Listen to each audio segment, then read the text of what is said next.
Testing 1, 2, 3.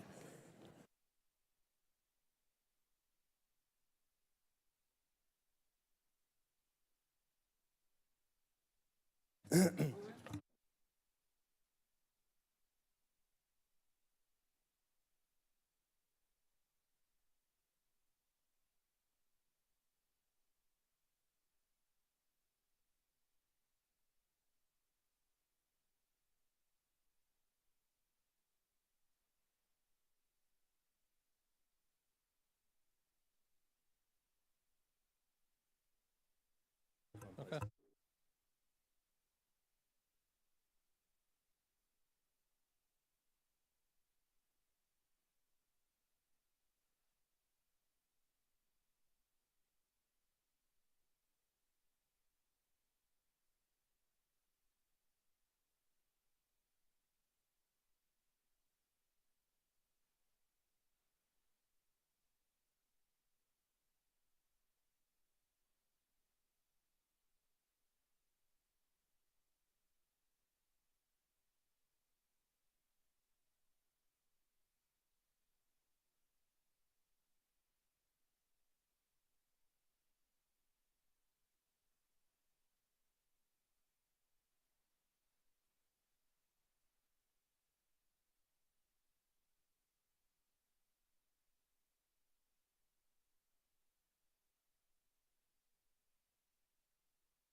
It's not natural, so get it. Is this about right? Yeah, you can actually sit, you can lean back. I can lean back. That's too close. Yep.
Are you all ready? Yeah. All right. I think it's 10 o'clock. All right, well, I got 1 minute. I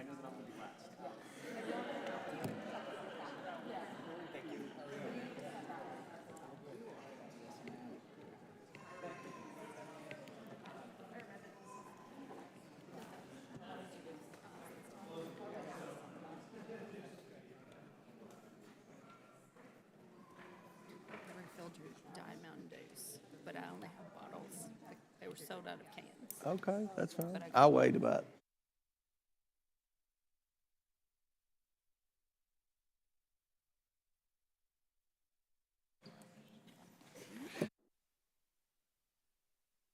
Getting my Diet Mountain Dews. All right. The Committee on Oversight and Accountability will come to order. I want to welcome everyone. Without objection, the chair may declare a recess at any time. I now recognize myself for the purpose of making an opening statement. I want to welcome everyone to today's hearing on the role of pharmacy benefit managers in pharmaceutical markets. This is the second hearing in our series discussing pharmacy benefit managers, or PBMs, and their role in the pharmaceutical market. Last Congress, Oversight Republicans conducted a review of PBMs. What we found was deeply concerning and raised many questions about PBM's role in the healthcare industry. PBMs started out as beneficial additions to the healthcare system because they were competing with others to provide clarity to pharmacies, payers, and patients about drug costs. But that environment of competition and transparency is no longer true today. Instead of fierce competition, now just 3 PBMs control 80% of the market. And each of the 3 major PBMs, CVS, Caremark, Express Scripts, and Optum Rx, is owned by a major health insurer and owns or is owned by a pharmacy. This means that when PBMs negotiate with a pharmacy or a health insurer, they are either negotiating with themselves or one of their direct competitors. This can create incentives to do things that have negative impacts on patients. That is why the committee's examination of PBMs is a priority this Congress. Our concerns were compounded by what we learned in our first PBM hearing held earlier this year in the spring. We heard from Greg Baker, a pharmacist in Jacksonville, Florida, who discussed how he is unable to serve TRICARE beneficiaries in his community. This is because Express Scripts is forcing TRICARE beneficiaries to use specific pharmacies on military bases. We heard from Dr. Miriam Atkins, an oncologist in Georgia, who discussed how PBMs, not doctors, can dictate which drugs a patient can use. They do this through tactics that require a patient to fail on a certain drug before trying another drug, and by requiring the use of mail-order pharmacies, which can be unreliable and wasteful.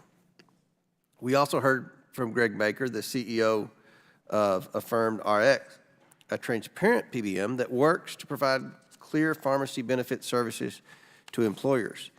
He discussed how typical PBM practices could be considered price gouging and gave examples of a cancer drug and the difference in price for a 30-day supply. The cancer drug was imatinib at Cost Plus Drugs versus CVS. That difference is astounding. A 30-day supply at Cost Plus Drugs costs $72. That very same 30-day supply at CVS costs more than $17,000. Those two prices are for the exact same prescription. It begs the question, why is one prescription so much more expensive? And what is happening with that extra money? We know that PBMs regularly engage in spread pricing, where PBMs overcharge payers and underpay pharmacies and pocket the extra money. We also know that drug manufacturers pay rebates to PBMs in order to be placed in a favorable tier on a formulary, which can make it difficult for competing prescriptions, often generics, to get on formularies. These practices have real-world consequences and impact constituents in all of our districts. I hope today's hearing provides more clarity into the pharmaceutical market so that Congress can determine what actions are necessary. I want to thank the witnesses, and I now yield 5 minutes to Ranking Member Raskin for an opening statement. Chairman Comer, thank you very much for calling the hearing and for your great leadership on this issue. Thanks to the witnesses for coming, and I want to thank the members on my side of the aisle who've arrived already, and Mr. Auchincloss from Massachusetts, who joins us today, who is an expert in the field. It's the second time we've come together to talk about this issue that affects everybody in America, access to affordable medication. And here's the bottom line value that we're seeking. In the wealthiest nation on earth, at the wealthiest time in our history, everybody should be able to afford the medical care and attention and prescription drugs that they need. In 2021, we spent $4.3 trillion on healthcare in our country, nearly twice as much per capita as the next closest country. Most of our healthcare system is for profit, with many big corporations involved making billions of dollars in profits annually. During a multi-year investigation conducted by committee Democrats, we found that some major pharmaceuticals employed profit-maximizing pricing practices at the direct expense of the people who rely on their medications to survive. Today, we're investigating the role of pharmacy benefit managers, PBMs, which are supposed to negotiate lower drug costs and improve the delivery of medication to patients. That's the theory. What we've actually heard is that certain PBM business practices may be favoring more expensive drugs and making it more difficult for patients to get timely and affordable access to the medication prescribed by their doctors at the pharmacy of their choice. At our last hearing, we heard from witnesses who suggested that PBMs and other big health companies are using their enormous market power to maximize their profits at the expense of patients and community pharmacies. As of today, 3 companies control 80% of the PBM market. The same parent companies that own these PBMs also own health insurers and pharmacies, so the parent company can profit at multiple points of access through the healthcare system. PBMs profit from rebates and fees from pharmaceuticals that want PBMs to include their drugs on insurance plans. PBMs also profit from health insurers directly, which reimburse PBMs when medications are dispensed to patients at the pharmacy. Because of the integrated market, PBM parent companies can also profit from directing patients towards the retail and specialty pharmacies that they own. In the question of PBM profits versus patients, we need to make sure that patients are coming out on top every single time. The first step is understanding the problem. The committee's drug pricing investigation shone a light on the way that drug companies have spent years exploiting patients. In the Inflation Reduction Act, Democrats worked to lower drug costs for seniors by allowing Medicare to negotiate prices directly with manufacturers, capping out-of-pocket costs for patients covered by Medicare and limiting the price, for example, of insulin to $35 per vial for seniors. Today, we've got an opportunity to build on that success. This hearing will help us understand the ways that PBMs add value and improve patients' experience, as well as the ways they may not be living up to the hype and contributing to our crisis of drug affordability and accessibility. Given their central role, we need more transparency into how PBMs operate and how their practices might be working alongside others in the supply chain, including Big Pharma, to increase the price of drugs that we all pay. I hope together we can build upon our drug pricing reduction work so far and move towards the moral North Star here, which is that every person in America should be able to access the affordable medication they need in order to survive and thrive with their families. Thank you very much, Mr. Chairman. I yield back. Gentleman yields back without objection. Representative Carter from Georgia, Representative Harshbarger from Tennessee, and Representative Auchincloss from Massachusetts is waived on to the committee for the purpose of questioning the witnesses at today's subcommittee hearing. I'm pleased to welcome an expert panel of witnesses who each bring experience and expertise that will be valuable to today's discussion. I'd first like to welcome Mr. J.C. Scott, who's the President and CEO of Pharmaceutical Care Management Association. Next, we have Lori Riley, who is the Chief Operating Officer of the Pharmaceutical Research and Manufacturers of America. Next, we have Mr. Craig Burton, who is the Executive Director of Biosimilars Council and Senior Vice President of the Association for Accessible Medicine. Next, we have Mr. Hugh Chancey, who is the President of the National Community Pharmacists Association. Lastly, we have Renee Conti, who is an Associate Professor for Markets, Public Policy, and Law at Boston University. Pursuant to Rule 9G, the witnesses will please stand and raise their right hands. Do you solemnly swear or affirm that the testimony you are about to give is the truth, the whole truth, and nothing but the truth, so help you God? Let the record show the witnesses all answered in the affirmative, and thank you. You may be seated. We appreciate all of you being here today and look forward to your testimony. Let me remind the witnesses that we have read your written statements and they will appear in full in the hearing record. Please limit your oral statement to 5 minutes. As a reminder, please press the button on the microphone in front of you so that it is on and members can hear you. When you begin to speak, the light in front of you will turn green. After 4 minutes, the light will turn yellow. When the red light comes on, your 5 minutes is expired, and we ask that you please wrap up. I now recognize Mr. Scott to please begin his opening statement. Good morning, Chairman Comer, Ranking Member Raskin, and members of the committee. Thank you for the opportunity to join today's hearing on behalf of PCMA. We represent the nation's pharmacy benefit companies, which negotiate and administer prescription drug benefits for 275 million insured Americans. For most of this year, there has been a heavy congressional focus on our industry with the expressed goal to reduce high drug prices. Yet, as the chart shows, PBMs represent only 6% of the drug dollar, and proposed PBM reform bills do not actually address drug prices or lower costs. I'm grateful for today's opportunity to talk about why, and we will share that chart if it does not appear on the screen. Efforts to lower drug costs must start with an understanding that prices are set by drug companies. When a drug company sets its initial price, that dictates costs throughout the supply chain, from the wholesaler's negotiation for discounts, to its markups to pharmacies, to pharmacy acquisition costs, to the amount that the insurance plan sponsor and patient ultimately pay. PBMs negotiate with drug companies to deliver savings on prescription drugs to patients and health plan sponsors, including employers, unions, and government programs like Medicare and Medicaid. These discounts take the form of rebates, and many are surprised to learn that most prescription drugs don't have a rebate. 90% of prescriptions are filled with generics, and most newly launched brand drugs and specialty drugs don't have a rebate. What's more, study after study has shown that rebates are not correlated with pricing decisions.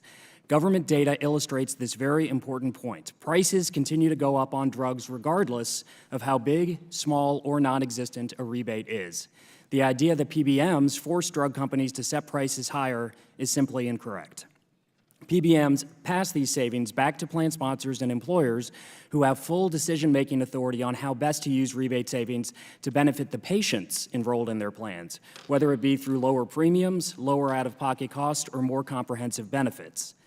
Our company's mission is to lower costs. We support lower drug company list prices. We promote use of generics. We want a robust biosimilars market. We cheered when several insulin companies lowered list prices for some of their products earlier this year, and we have called on other drug makers to lower their own list prices for needed medications. PBMs also work with over 60,000 pharmacies on behalf of employers and plan sponsors, and our companies rely heavily on this relationship with retail pharmacies to be access points for the patients they serve. That's why at PCMA, we have been advocating to look toward the future state of retail pharmacy, empowering pharmacists to do more to provide care to patients. No employer, union, or other plan sponsor is under any obligation to hire a pharmacy benefit company. They choose to do so. And you'll hear me talk about the importance of choice as a foundational principle. Employers and plan sponsors have unique needs and represent unique patient populations. They choose whether to contract with the PBM and what they want out of that service. They choose how to set up their contract and how to pay for the services, whether it's through fees, shared savings incentives, or otherwise, and they choose how best to use the savings delivered by their PBM. For the system to work, employers and plan sponsors have to be empowered not only with choice, but with the information they need to make informed choices. At the beginning of the contracting process with the PBM, employers determine what information, disclosures, and audit rights they need. Our industry supports open, transparent exchange of useful information. Our companies comply with the many transparency and disclosure requirements in place at the state and federal levels, but we don't believe the government should dictate private contract terms between two businesses. Employers should make the call on what information they want to receive, and they should receive it. Mandating public disclosure of confidential information will only invite drug companies to collude and raise drug costs. In almost every industry, and especially healthcare, The most effective way to lower costs is through increased competition. That's why we must ensure that any misuse of the patent protections meant to balance rewarding innovation and ensuring affordable access for patients is not blocking competition and keeping prices high. So I'd encourage you to keep two key questions in mind today. Would legislation limit choice, competition, and innovation in the markets, and would it actually help lower drug prices? We asked the committee to take a look at the practices of not just PBMs, but drug companies, pharmacies, wholesalers, plan sponsors, and other stakeholders. High drug prices won't be solved in a vacuum or by singling out one sector, especially not the sector charged with lowering costs. And PCMA is committed to being a positive partner in the policy discussion about how to bring down drug prices and improve patient access. Thank you for including me today. I look forward to your questions. Thank you. Ms. Riley? Chairman Comer, Ranking Member Raskin, members of the committee, my name is Lori Riley, and I'm here representing PhRMA. Over the past 23 years, biopharmaceutical companies have brought 750 new medicines to market, including medicines like cell and gene therapies and Alzheimer's treatments. These medicines are helping slow the progression of disease and improving patients' lives, all for 7 cents out of every healthcare dollar, which is what is attributed to brand name medicines. How is that possible? Well, first, insurers do negotiate very significantly with pharmaceutical manufacturers. Typically, rebates exceed 50% or more on average for prescription medicines. Medicines also face significant competition from other brand drugs. Take, for example, hepatitis C medicines. When they were introduced, within a year, there were multiple hepatitis C medicines on the market, which dropped the price by 80%. And last, generic medicines comprise 90% of every prescription written today. These medicines typically launch at 90% less than brand medicines. All of these things combine to make our system based on one of competition and negotiation. Unfortunately, however, there are aspects of the market that today are not working as intended. Today, as was mentioned earlier, just 3 pharmacy benefit managers control 80% of the market. They own or are owned by insurers, they have pharmacies, and they also increasingly have physician practices. And they use their leverage to enrich themselves, often to the detriment of the patients that they're intended to be serving. There are 3 different ways that they do this. Number 1, they limit patients' ability to access lower-priced medicines. They make their money on rebates and fees that are tied to the list price of a medicine. The higher the list price, the more money that goes in their pockets. They often deny or limit access to biosimilar and generic medicines. And when branded medicines offered lower-priced insulins and lower-priced hepatitis C medicines, while they may have cheered, they were reluctant to actually cover them on their formularies. As a result, patients are paying more. Second, they refuse to pass negotiated discounts on to patients. Negotiated rebates often exceed 50% or more, but they insist on making patients pay the full price when they go to the pharmacy counter. In fact, recently the GAO looked at the top 100 most rebated drugs in Part D and found that in 79 of those medicines, patients paid more than their insurance company did for the very same medicine. In fact, 4 times more than their insurance company did. And that's not an anomaly. In 2/3 of all commercial claims and 92% of all Medicare Part D claims, patients are being asked to pay a price tied to the list price of the medicine. This happens nowhere else in the healthcare system. If you go to the hospital or the doctor's office, you pay the negotiated rate, not the high list price. And last, large consolidated PBMs use their leverage to extract additional profits throughout the supply chain, which means higher costs for everyone else. In addition to rebates, PBMs also get additional revenue by new fees and markups on medicines at specialty pharmacies. A Wall Street Journal article just last week found that PBMs are marking up generic drugs by thousands of dollars. They've also created PBM GPOs to generate new sources of profit through opaque fees that provide no direct benefit to patients. A study released just yesterday by Nephron Research found that fees that are paid to PBMs have more than doubled in the last 5 years, and these again are predominantly tied to list prices. That same study found that 42 cents out of every healthcare dollar goes to PBM, not 6 cents, as was just stated by JC. The 6 cents that was quoted by Mr. Scott actually neglects to include the profits that they receive from specialty pharmacies, which is one of the largest drivers of profit that they receive.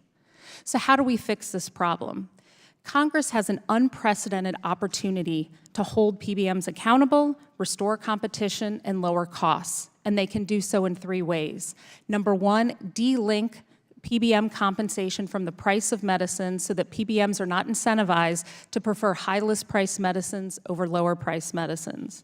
2, require that rebates and discounts be passed on to patients so that patients are not left in the position of having to pay more than their insurer for a medicine. And last, increase PBM transparency so that everyone has a better understanding of how PBMs make their money and where those monies go. Thank you very much. Thank you. Mr. Burton? Thank you, Chairman Comer, Ranking Member Raskin, and other members of the committee. My name is Craig Burton. I'm speaking on behalf of the Biosimilars Council and Association for Accessible Medicines. AAM and its Biosimilars Council represent the manufacturers of generic and biosimilar medicines, and we work to expand patient access to safe, quality, and effective generics and biosimilars. Generics are the backbone of U.S. healthcare. As folks have mentioned, they represent 9 of every 10 prescriptions filled in the U.S., but less than 18% of all drug spending. These are lower-cost, FDA-approved versions of brand drugs, and their development costs can range from $5 to $10 million for a relatively simple product to upwards of several $100 million for a complex generic or a biosimilar. And biosimilars in particular are critical to future savings. Today, they cost less than half the price of the brand at time of biosimilar launch. And importantly, they're also driving brand prices down. One of the most important things about generics and biosimilars, though, is that they expand patient access. Since 2015, biosimilar competition has resulted in more than 344 million additional patient days of therapy. It is no overstatement to say that patients depend on generics and biosimilars. But these savings and this access is at risk because of Medicare policy incentives that delay patient access to and savings from new generics and biosimilars. First, I should note a foundational difference between generic and brand pricing. Brand manufacturers operate in a monopoly environment. They can set high list prices, and they often will negotiate PBM formulary coverage through opaque back-end rebates and fees. But generics do not price with the PBM in mind. Rather, generics are pricing as competition for wholesaler and pharmacy stocking, and they price based on discounts and ability to meet desired volume. In fact, generics rarely, if ever, negotiate rebates with PBMs and health plans. Now, new generics have historically achieved rapid adoption, but that trend is no longer the case. Patients are increasingly blocked from new generics and biosimilars for a period of years. 3 years, in fact, in the Medicare program for new generics to be covered on as many as half of Part D formularies. This delays patient savings, and it's a direct result of Medicare incentives that encourage PBM preferences for high-priced brands with high rebates and fees. Biosimilars also face similar challenges. Humira biosimilars are launching at discounts of up to 85%, but the adoption so far has been less than desired. As biosimilars seek to achieve coverage, some are pricing based on a high list price, high rebate strategy. Others are trying to get coverage with a lower list price and a larger discount.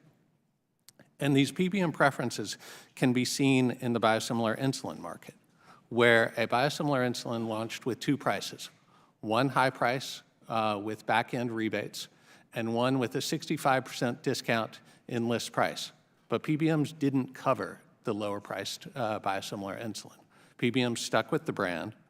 And if you look at adoption of in the insulin market, even though 2/3 of prescriptions written for this product were for the biosimilar, only about 1/3 of those prescriptions were actually filled with the biosimilar. This is because of PBM preferences that blocked adoption of the biosimilar.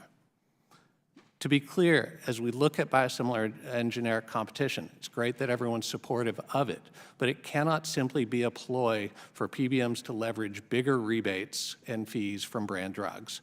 This is not sustainable. And even when formularies do cover generics, we're seeing those generics increasingly placed on brand formulary tiers with higher copays. Today, fewer than half of generics in Medicare are on a generic tier. This dramatically increases patient costs, more than doubled the cost, the patient out-of-pocket spending on generics covered in 2011 and 2019, even though the price of those generics declined by 40% over the same time period. Representatives Custer, Miller Meeks, Dunn, and Matsui have introduced legislation to ensure that patients have access to new generics and biosimilars, and that patients do not spend more than necessary for low-cost generics. We encourage Congress to take up this legislation and improve patient access to lower-cost treatments. I'd be happy to take any questions. Thank you. Mr. Chansey? Chairman Comer, Ranking Raskin, and other members of the committee. I'm Hugh Chansey. I'm a pharmacist and co-owner of Chansey Drugs. I currently serve as the president of the National Pharmacists Association. I greatly appreciate the opportunity to speak to you today regarding my experience as a pharmacist and pharmacy owner and how current PBM practices negatively impact my family business and my community. My family has 3 generations of pharmacists. My parents, Hubert and Sue, opened Chansey Drugs in 1966 in Hayhara, Georgia. Chansey Drugs has since expanded under me and my brother's leadership, and more recently, my son Patrick has also taken a leadership role. Chansey Drugs has 7 locations and currently employs approximately 100 people across South Georgia. I am proud of the work that Chansey Drugs has done over the decades providing health care to patients in my community.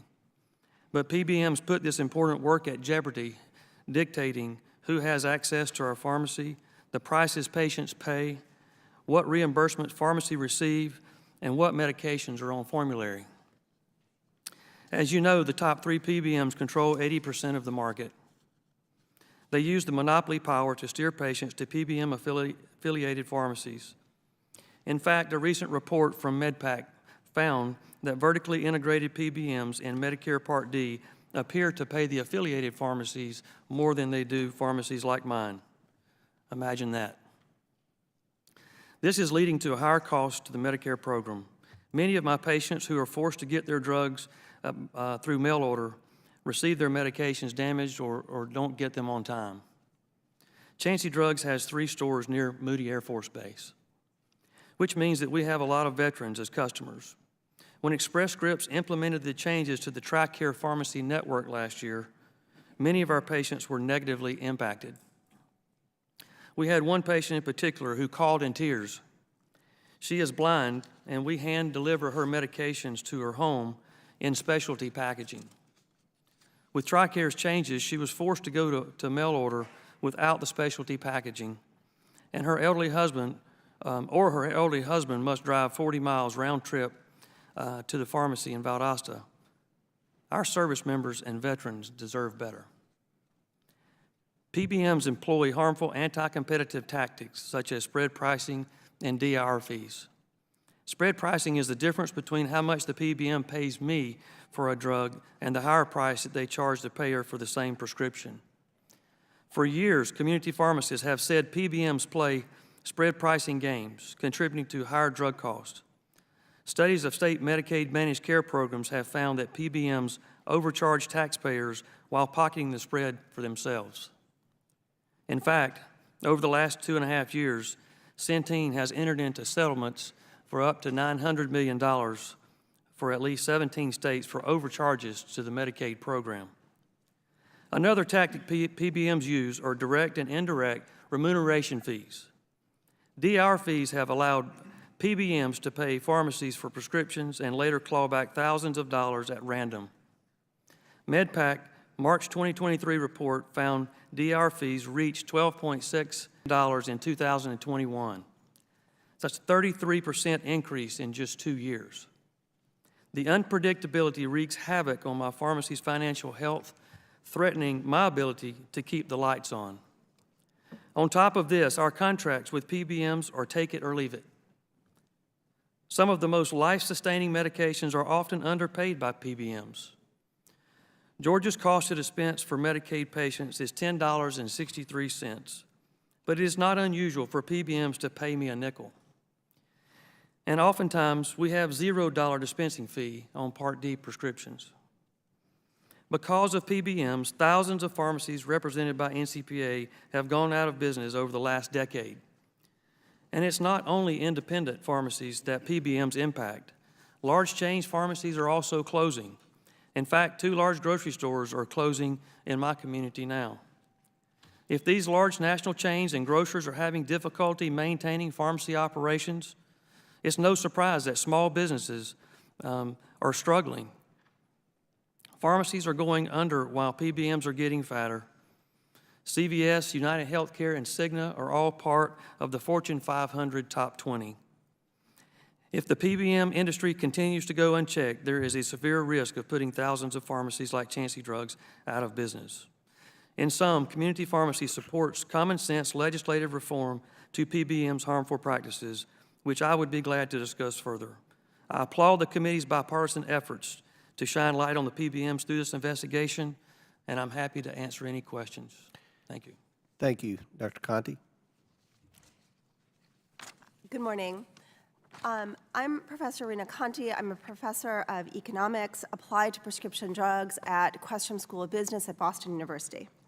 Today, I'm honored to address Representative Comer and Raskin and all distinguished committee members to discuss the pivotal roles played by pharmacy benefit managers in the U.S. healthcare system. PBMs are often regarded as enigmatic intermediaries, despite the central role PBMs play in the healthcare system. The primary function of PBMs is to create a competitive arena for drug makers. This arena is built upon PBM's strategic use of formularies, among other tools, to guide patients towards specific medications. These strategies are intended to foster competition among drug makers. PBMs wield the potential to enhance the efficiency of prescription drug markets, which can ultimately benefit both consumers and payers. Notably, PBMs, through their formulary strategies, incentivize utilization of generic and biosimilar drugs when clinically appropriate. Generic drugs, in turn, offer substantial cost savings for both patients and payers. Use of these strategies do not disturb the incentives for innovation.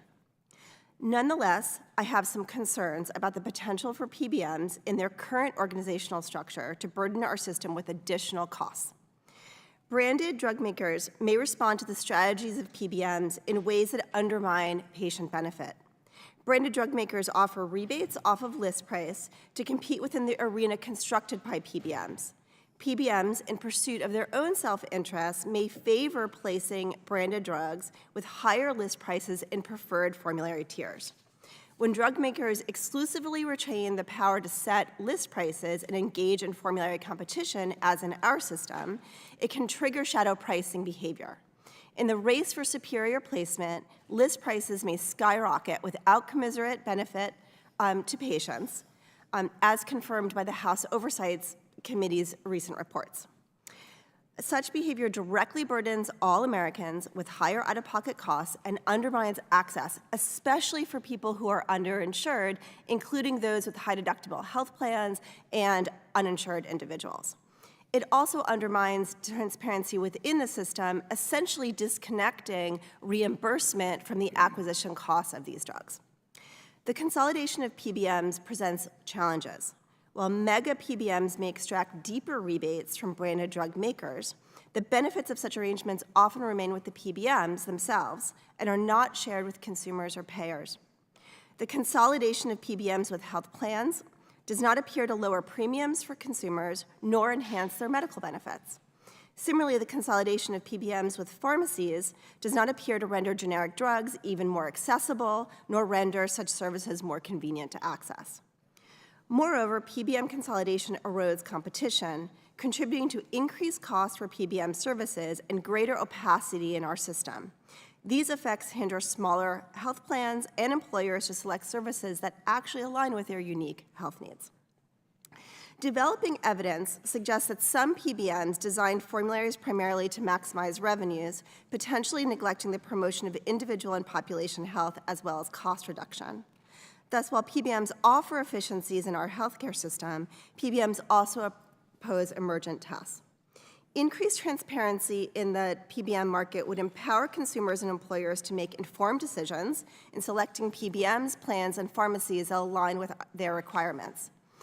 Banning spread pricing and requiring rebate pass-through may offer solutions to these intricate challenges. However, I urge policymakers to exercise due diligence, as these and related reforms may also yield unintended consequences. I welcome the opportunity to engage in a meaningful discussion with the esteemed members of this committee. Thank you. Thank you very much. We'll now proceed with 5 minutes worth of questioning per member. Chair recognizes Dr. Fox from North Carolina for 5 minutes. Thank you, Mr. Chairman, and thanks to our witnesses for being here. Mr. Scott, in the employer-sponsored market, plan sponsors have a fiduciary responsibility to their employees to provide the highest quality plan for the lowest cost. How do large PBMs help employers fulfill their fiduciary duties? Good morning, Congresswoman. It's nice to see you again. Thank you for your time recently to visit on these questions. So I appreciate your question because it's sort of foundational to what I was getting at in my opening comments, that this is a marketplace where employers and plan sponsors have full choice in how to leverage the value of the PBM. And most of the time, the value that they're looking to derive on behalf of the patients they represent is to bring down the cost of the benefit. And that can be derived through the negotiation with the drug company to bring down the net cost of the drug, to promote networks of lower cost, higher quality pharmacies. All of that generates savings that the employer can then use to expand the benefit, lower the premium, lower out-of-pocket costs, whatever is going to be best for their unique patient population. Thank you. Mr. Scott, again, Congress has been exploring proposals to reduce the cost of prescription drugs, some of which are included in H.R. 5378, the Lower Cost, More Transparency Act, that we hope the House is going to consider this week. What impact would requiring PBMs to pass through all rebates to patients at the point of sale have on overall drug costs? And what would the impact be on premiums? Thank you for the question. That is sort of the key consideration here, right? There's an amount of savings that's negotiated, and as long as the price of the drug, the price of the good continues to be high, whether you shift that fully to offset all out-of-pocket cost or you shift that fully to offset premium, then you're just squeezing the balloon and causing costs to rise on the other side of that equation. So if you moved it all to the point of sale, then you're risking that the premium and the cost of the benefit is going to have to go up. We saw that effect measured by CBO and OACT at HHS and others around the Trump administration's rebate rule. All of which is to say, this is why it's so important to have flexibility so that there can be a balance struck between keeping the benefit affordable and trying to address out-of-pocket cost at the counter. Okay. Another question. 25 words or less. What is spread pricing? And why should PBMs be allowed to charge insurers more for a drug than what they paid the pharmacy? Spread pricing is a form of contracting that the employer can choose for mitigating their financial risk. If I could just use an analogy. So if you're an employer, for example, running a cafeteria, you may say to the vendor, I just want to pay a per-person fee. You tell me how much it's going to be per person, and then the vendor has to deal with the cost of the lettuce and the ketchup and everything that goes into it. Or they may say, I will pay you a small flat fee, and I want exposure to paying for the variability of the things that go into the meal. It's really a financial risk tolerance choice that's being made by the employer. Okay, so why should PBMs be allowed to charge insurers more for a drug than what they paid the pharmacy? Well, so in that instance, if you pull the analogy through to the pharmacy marketplace, then the PBM can be compensated if it is able to negotiate a better deal with the pharmacy on the cost of a given drug, but the PBM also owns the risk and takes the loss if they are unable to negotiate a better rate with the pharmacy. Mr. Clancy, what impact does spread pricing have on independent pharmacies? The spread pricing is a big problem for us because what we're getting underpaid, and then the spread is going to them.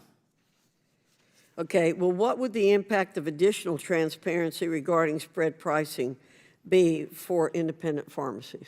Well, I think first of all, clear and transparent reimbursement would be helpful to us because many times we're being underpaid. We're actually being paid below our cost of purchasing the product. So I think that that spread pricing is taken away from our reimbursement and making it more difficult for us to serve our patients. I'm going back to Mr. Scott in a short period of time. CVS, Caremark, Express Scripts, and Optum Rx, or the big three, own 80% of the U.S. PBM market, as the chairman said in his opening remarks. What impact does this consolidation have on prescription drug prices? Congresswoman, it's important to have a variety of different PBM models, whether a large integrated company or a small standalone PBM, which is why it's been good to see the number of competitors in the PBM market expand by 10% in just the last 2 years. That provides choice for employers and plan sponsors. Thank you, Mr. Chairman. I yield back. Chair now recognizes Mr. Lynch for 5 minutes.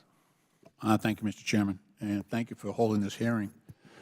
In a previous Congress, I was actually the chair of the subcommittee on the federal workforce, where we conducted an extensive investigation into the role of pharmacy benefit managers with respect to the prescription drug pricing under the Federal Employees Health Benefit Plan. So that is, the FEHBP is the largest employer-sponsored group health insurance program in the world. We've got about 8 million federal employees, retirees, former employees, and their family members. So it's often considered sort of the gold standard when it comes to affordable health insurance. Importantly, our investigation found that the FEHBP employee members, retirees and active employees, were paying up to about 45% more for its prescription drugs. Even with that collective power of 8 million people in a health care plan, they were paying 45% more for prescription drugs than any other agency. And it was because we relied on PBMs to negotiate the prices.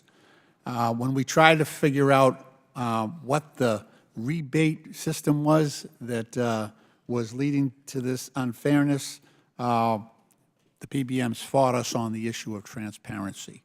We were trying to find out, okay, how do the PBMs actually work this rebate system? Why is it not transparent?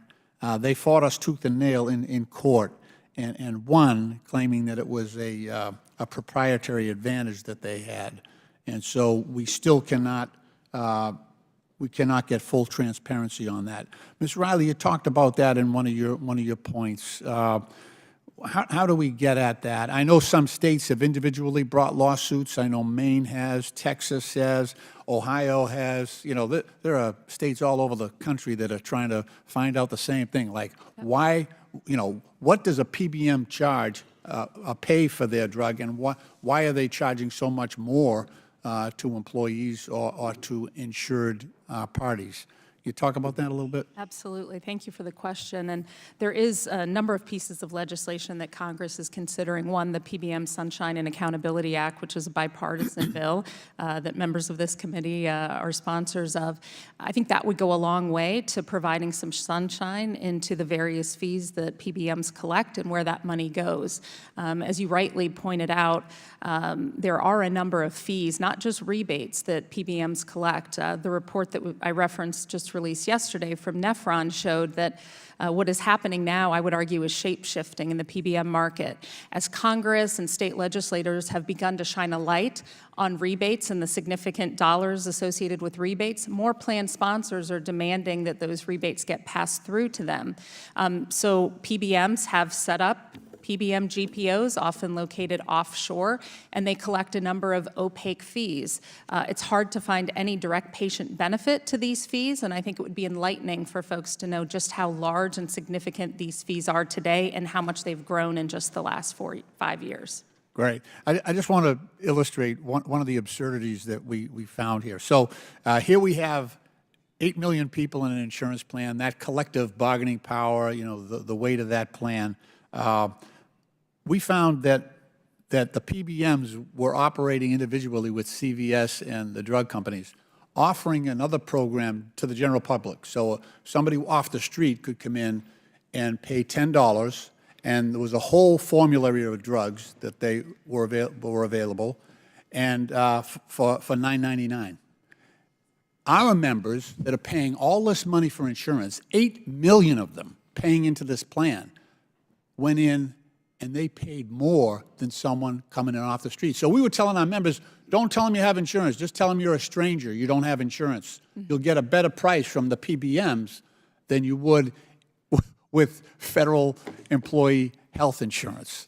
Ridiculous. And it's because of the scam that's being operated, perpetrated by the PBMs. In some cases, the federal employee with insurance was paying $200 more for the same drug that the PBM was offering the general public walking off the street for $9.99. You know, it's just absolutely maddening. I think we have an area here, Mr. Chairman, where we can actually work together and have some bipartisanship, I dare say, on this. I think the sponsors of this legislation are, from your side and ours, are on the side of the angels, and I heartily support their effort, and I yield back. Thank you. Thank you, Mr. Leach, and I agree 100% on bipartisan agreement and cooperation moving forward. Chair now recognize Mr. Sessions from Texas for 5 minutes. Mr. Chairman, thank you very much. Mr. Chairman, I would like to, if I could, at the beginning of this, put in the record a report from McKinsey & Company called Improving Patient Adherence Through Data-Driven Insights. I'd like to ask that that's in the record. Without objection to ordered. Mr. Chairman, thank you very much. Our witnesses today have provided, as well as the members, a lot of interesting information. And Mr. Scott, I know that a lot of it is aimed at the business model that you and your companies have established. But it's very apparent to me that that competition is one of those factors that is not part of your equation for the marketplace. And the marketplace would be consumers. And consumers in the United States of America need to be able to count on the United States Congress, the laws of this country. But I think across the board, the marketplace represents an agreement by large companies and small companies to offer a competitive model where it would be available and best for the consumer. We have people who showed up today with a small pharmacy. We have Ms. Riley, who's here with a large pharma companies, and they both see the same anti-competitive model that is employed in this marketplace. Dr. Conti, please tell me what you think would happen if there were full marketplace access. Would prices and a competitive model be better? So by definition, the market that we have set up is pro-competitive. PBMs clearly are producing savings for Americans and pushing Americans to use generics and biosimilars when they're available. That is a good thing. We all win from that. However, the competitive pressure that is potentially eroding patient access and affordability is related to vertical integration between PBMs and pharmacies or PBMs and plans. It's in those arrangements where we think premiums are not going down and potentially patients are paying more at the pharmacy counter. Would it be your testimony today, because I heard Ms. Riley allude to this, I believe directly land on it, that it's the PBM's model that they want to control the marketplace, that I would consider this to be anti-competitive? What would you say, Dr. Conti? I would say, again, these vertically integrated plan and PBM models are complicated and may create perversity, harming us, individual patients. At the end of the day, however, drug makers do set the prices of their drugs, and the list prices are what patients pay out of pocket. So I would say both the drug makers especially branded drug makers and the PBMs here, are both at fault for imposing costs on us. Well, we just heard from several members of Congress about an investigation a few years ago where actually it was determined that the PBMs controlled far greater than, I believe, what you're giving reference to, the actual price, giving preference in a marketplace through their market advantage. And that is what I'd like to focus on for a minute. Ms. Riley, I believe that you see this clearer than most of us here on this committee. We're not new to this issue, but I think you've landed on really the equation, and that is that I believe that these PBMs, the largest ones that control 80% of the marketplace, can use their size as an anti-competitive behavior against the marketplace. Could you amplify that? Absolutely, and I would agree with you wholeheartedly that there is significant evidence from the OIG, from the Federal Trade Commission, from GAO, and a number of others of a number of different practices that PBMs utilize. Number one, to make it harder for companies to reduce the list price of their medicines.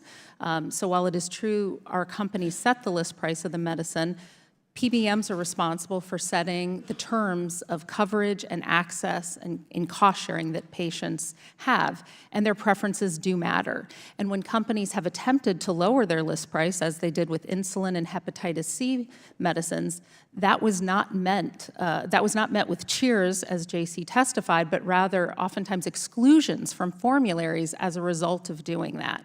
They often also don't prefer biosimilars and lower priced generics. As I referenced in my testimony, the Wall Street Journal, this past week noted that they often overcharge by thousands of dollars generic medicines at their specialty pharmacies. So I believe there's a pattern of behavior that has been well documented by economists and government agencies to demonstrate the large challenges that today exist with PBMs that are working not for the benefit of patients, but to the detriment of patients. Well, and I would add to that, Mr. Chairman, I know I'm almost over my time, if not over, and that is I believe that the PBMs use their competitive market advantage to hold others out of the marketplace, notwithstanding their own gift that they have provided themselves. So, Mr. Chairman, I intend to be a part of trying to bring some sanity to this, and that would be through transparency.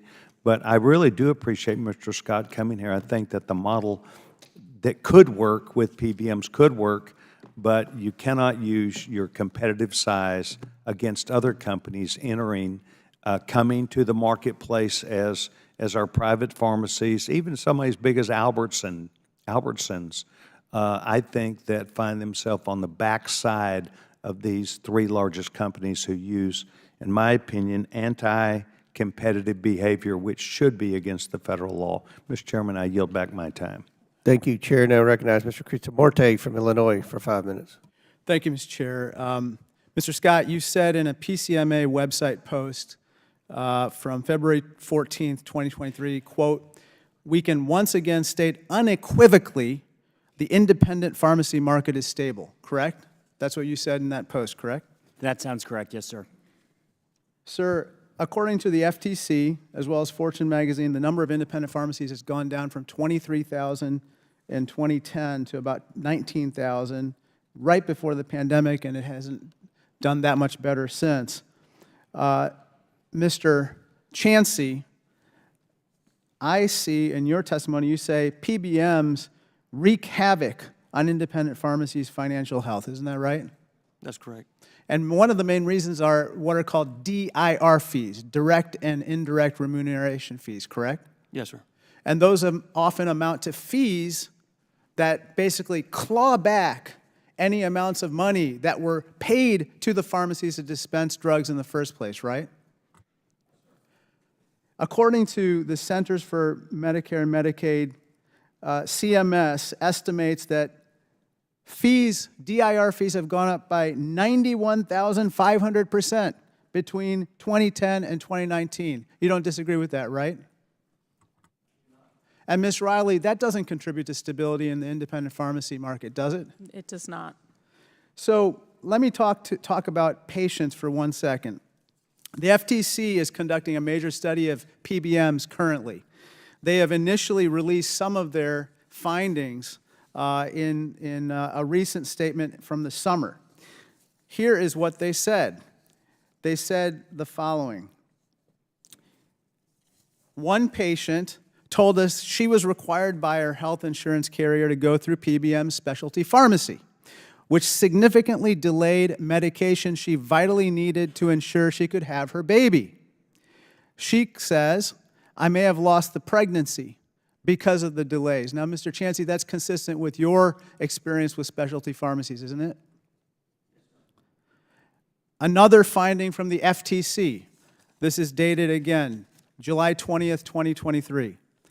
This is from an owner of an independent pharmacy. Quote, to keep up with the costs of PBM practices and the ever-increasing cost of prescription drugs while keeping the pharmacy doors open, my mom, a pharmacist, was not able to pay her own wage for 4 months in 2019. Now, Mr. Chancey, is that consistent with your own experience? And that obviously is not a sign of stability among independent pharmacies, is it? Now, the FTC at one time actually sent out letters that stated that at the state and local level, any efforts to increase transparency and disclosure for PBMs was somehow against the best interests of consumers. Now, they sent 11 letters out in the last 20 years. On July 20th, they officially withdrew support for those various letters. Let me just tell you about some of those letters very briefly. They said, quote, freedom of choice provisions at the New York State level actually increase pharmaceutical costs for patients. They withdrew support from that letter. Another letter that they wrote on September 7th, 2004, again from the Federal Trade Commission to California state legislature, said that these particular bills that you're pursuing with regard to disclosure requirements hurts patients. The FTC has withdrawn support from that letter. And the list goes on and on and on. I have all 11 letters here. This is garbage. The FTC has now officially withdrawn support from all of this guidance. Mr. Chair, I request permission to enter these remnants of these letters into the record. Without objection, to order. That is what we have from the FTC. The FTC is conducting a wide-ranging study into what PBMs are doing and wreaking havoc on independent pharmacies and hurting consumers. And I can't wait to see that study. Thank you so much, and I yield back. Thank you. Gentleman yields back. Chair now recognizes Ms. Mace from South Carolina for 5 minutes. Thank you, Mr. Chairman, and I applaud my colleague across the aisle. We want consumers to have choices, competition, and lower prescription drug prices. I'm going to dive in here. I have several questions, and I would just appreciate just primarily yes or no answers from our witnesses today. We don't have a lot of time this morning. My first question goes to Mr. Scott. You say in your written testimony that PBMs lower prescription costs by encouraging the use of more affordable alternatives to brand drugs such as generics. Is that correct? Yes. Can you also confirm that PBMs negotiate rebates with drug manufacturers in an effort to reduce the cost of those drugs? Yes. In March of 2019, the Journal of American Medical Association expressed concern that your member businesses often exclude low-price generics from coverage. Are you aware of those claims? I'm aware of the claims, but not the specific study. In a purely, interesting, in a purely competitive environment, I'd usually say the market would take care of such anti-competitive practices. Is it true that Caremark, Express Scripts, and Optimum Rx make up about 80% of the industry? I think with the Yes or no? No. Is there yes or no questions? So they're not 80% of the industry. What percentage then would it be? I believe there's 3 companies that make up 80% of the industry, Congresswoman. And they are which ones? Express Scripts and the 2 that you mentioned. Okay, that was the question. Was the I'm answer? sorry, I missed Okay, you. okay, thank you. Which, if you have 3 companies making up the vast majority, that's not really competitive at all of an industry. All right, Ms. Riley, when does the patent for a branded drug expire? Patents for medicines are just like patents for any other product. It's 20 years. Okay. People generally assume that a drug becoming generic will result in a price decrease. Our witness representing the PBMs alleges that they help reduce costs for consumers. In your experience, do PBMs often exclude low-price generics from the list of covered drugs? Yes. Do PBMs often exclude lower-cost generics in favor of high-cost branded drugs, effectively eliminating the benefit of the short patent on drugs? Yes. Do you believe they do this to cash in on drug rebates at the expense of patients? Yes. All right, Mr. Chancey, this past session in my home state of South Carolina, they passed legislation that I worked on a number of years ago which banned PBMs from permitting pharmacists from discussing more affordable alternatives. Have you or any pharmacists you know experienced these types of restrictions? What was that? Yes. Okay. You also expressed concerns that PBMs, which are often vertically integrated with their own pharmacies, are using their pricing power to harm independent pharmacies. Is that correct? Yes. And are you aware of a whistleblower lawsuit against CVS Caremark alleging that they sought to block generic competition? Yes. Do you believe these practices are commonplace across the PBM market? Yes. Do you believe that restrictions on pricing and rebates would result in more generics being prescribed at your pharmacies and a reduction in prescription drug costs? Yes, I do. Yeah, I would agree. More competition in the market is better for every consumer. Less overreach from government, more competition in the private marketplace is better for everybody. Thank you, Mr. Chairman, and God bless you. I yield back. Thank you. Chair now recognizes Ms. Lee from Pennsylvania. Thank you, Mr. Chairman. Our nation is facing an inequality crisis not seen since the Gilded Age. At its core is the unprecedented corporate greed that has inflated prices, giving massive bonuses to C-suite executives, and that left the American people struggling. The harm, of course, falls disproportionately on Black, brown, marginalized, and poor folks who are already struggling the most. Our healthcare system is one of the worst offenders with some of the deadliest costs, from big pharma to pharmacy benefit managers to big insurance companies and quote-unquote nonprofit hospital monopolies that abandon communities like mine. Every level of our healthcare system is being exploited to drive money straight into stockholders' pockets. For examples, it appears that PBMs are leveraging their role at the center of the healthcare system to extract profits from players at multiple points. Reporting even suggests that the fees PBMs charge to drug manufacturers increased by 51% over a two-year period. Ms. Riley, what types of fees do PBMs charge your members, the nation's biggest pharmaceutical companies, and how do those fees get passed on to customers? They charge a number of fees. I would argue most of those fees are quite opaque, meaning that they're not known necessarily to many folks, including the plan sponsors. They're data fees and all sorts of fees that oftentimes pop up out of nowhere, and as you mentioned, have increased significantly. And I would argue they provide no direct benefit to the patients. Thank you. In your members' experience, are the fees charged by PBMs tied in any way to the list price of a drug, and how does this affect the price the consumer pays? Yes, I would say in virtually every instance, these fees are tied to the list price of the drug, which, as you suggest, the higher the list price, the larger the fee, the larger the rebate, the more money that goes into the pocket of the PBM. Thank you. Your organization, which represents big pharma giants from Bayer to Pfizer and until recently represented opioid push in Purdue Pharma, is running an aggressive ad campaign blaming PBM rebate practices for high drug prices. What motivated that campaign, and how much did you all spend on that campaign? Well, what motivated the campaign is to shed light on the practices that have been pervasive over the past many years, which is PBMs overcharging patients at the pharmacy counter, not passing, the significant rebates over $200 billion a year back to the patients to lower the drug prices they have. How much did you spend on it? Our goal, I'd have to get back to you. I don't know the total amount spent on that ad campaign. Okay, thank you. The United States pays by far the highest prices for prescription drugs in the world. Pharma member Novo Nordisk is charging Americans with diabetes $12,000 for Ozempic, while the exact same drug can be purchased for $2,000 in Canada.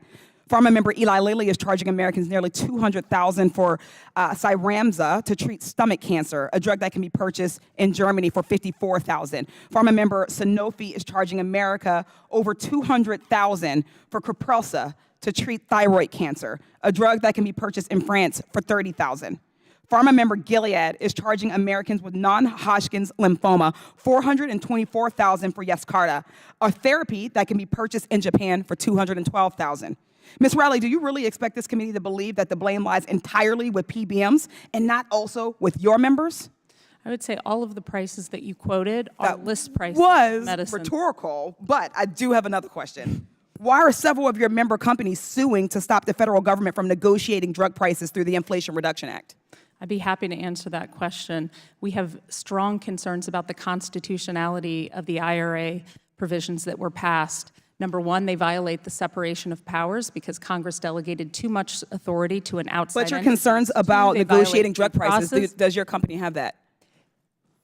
What IRA About set up allowing the was federal not- government to negotiate was drug prices? not negotiation, and let me be clear, it is a misnomer to call it negotiation. These are the choices our companies face. The government sets the price of a medicine. It's a take it or leave it price. If we choose not to pay the price that the government offers us, we face two options. One, up to a 1,900% tax on the sale of every single medicine sold, or we can Well, it seems withdraw like the from American entire people are Medi- receiving that tax right now on prices that are incredibly over expensive. So thank you so much for your cost. Mr. Scott, I'd also like to hear your take on this. Your claim that PBMs use the fees they charge drug manufacturers and pharmacies to create cost savings in the system. Can you give me some concrete examples? Because it sounds to me like they're using these fees to churn an additional profit. Yeah, I think we could look specifically at the Medicare Part D program, where it has been documented that virtually 100% of the rebates that are negotiated are passed back to the Part D plan sponsors, and we have seen that deliver a steady low premium for Part D beneficiaries over a number of years. Thank you. I have to get my time back. But I want to end by saying these profits from big corporations grow, the American people suffer. It's despicable that more than 500,000 households go bankrupt each year because of medically related debts. Healthcare is a human right, and it's about time we started treating it that way. I yield back. Thank you. Chair now recognizes Mr. LaTurner from Kansas for 5 minutes. Thank you, Mr. Chairman, and welcome to all of you joining us here today. Mr. Chancey, we have seen examples in the past of PBMs engaging in spread pricing, where the PBM charges payers more than what they reimburse the pharmacy and then pocket the difference. In my home state of Kansas, accusations of this practice were recently settled for $26.7 million. How difficult is it for pharmacies to tell that they are being reimbursed less than what the payer is paying to the PBM? We're not always aware of how much they're charging the payer. But I'll give you an example. I work with a self-insured company in my area, and we had a specialty drug that we filled for that company. And the next fill, they mandated it go to the PBM. The PBM's the one that approved the rate for me. They ended up charging the company $300 more when it went to their mail order. So we see instances like that happen, so we know it's there. Is it happening, but you would assume that it's happening and you don't know it? Right. A lot of the time. Oh, that's correct. Yeah, I assume that happens quite a bit. Mr. Scott, do you believe that additional transparency in the price setting of prescription drugs is important? Yes, transparency can be beneficial. Just last week in the Wall Street Journal, Mr. Scott, they ran an article on the price of imatinib. How did I do with that? Close? Yeah? The generic form of the cancer drug Gleevec. According to the report, this drug went generic in 2016 and can be bought today for as little as $55 a month. But if you happen to have CVS or Cigna, the same drug can cost as much as $6,600 a month. The article makes the claim that this in large part is due to the role of PBMs and PBM-owned pharmacies. How would you respond to the claims laid out in this article, Mr. Scott? Thank you for the question, Congressman. I saw the article as well, and I would start by level setting that the PBM's goal is always to manage to the lowest net cost for the drugs that they are offering to patients in any particular plan. I know there was some survey data as a part of that Wall Street Journal article that conflated what's listed in Medicare Plan Finder, which is the maximum possible highest contracted rate, which does not just really show what the average patient pays out of pocket. Our goal is lowest net cost. I think those trends. I understand your goal, and just if you'll the contents of what I just said, that when the generic can be bought today for as little as $55 a month, but if you have CVS or Cigna, it can cost as much as $6,600 a month. How can you explain that to the American people? Without having the specifics on a particular drug, if you look Let's at Gleevec let's as the stipulate that it's example, true. How is that fair? Would you agree that there it may is? be multiple versions of the same generic drug at different price points and also different issues about supply availability, which have to be taken into account. So you would say there is a scenario by which that it would make sense and be fair and reasonable that it could cost $55 a month for a generic, but if you have CVS or Cigna, it's $6,600 a month. There's a scenario in your mind where that makes sense and that's fair. There are scenarios where other factors beyond cost come into consideration, and in those Granted, outliers, but that big of a delta? well, in those outliers, I think the plan sponsor has to be very thoughtful about benefit design and out-of-pocket exposure for patients on that drug. You said in your testimony that choice and flexibility in the market are a foundational principle for effective prescription drug coverage and delivery. Does the fact that the 3 largest PBMs currently make up 80% of the market not run counter to that foundational principle of choice and flexibility? No, actually, the trends that we're seeing are more and more entrants and competition in the PBM marketplace, and that choice and flexibility is benefited by having large companies can provide certain services as well as smaller individualized companies that provide more tailored services. That's the definition of having different models to choose from for any given employer. 80%? 3 PBMs? Oftentimes, you'll see some larger PBMs be able to use that scale, which is really important in negotiating with large drug companies to be able to have broader populations of patients and beneficiaries that they represent in order to help bring down the net cost of the drug. So scale can matter as a value proposition for many employers when they're choosing their PBM.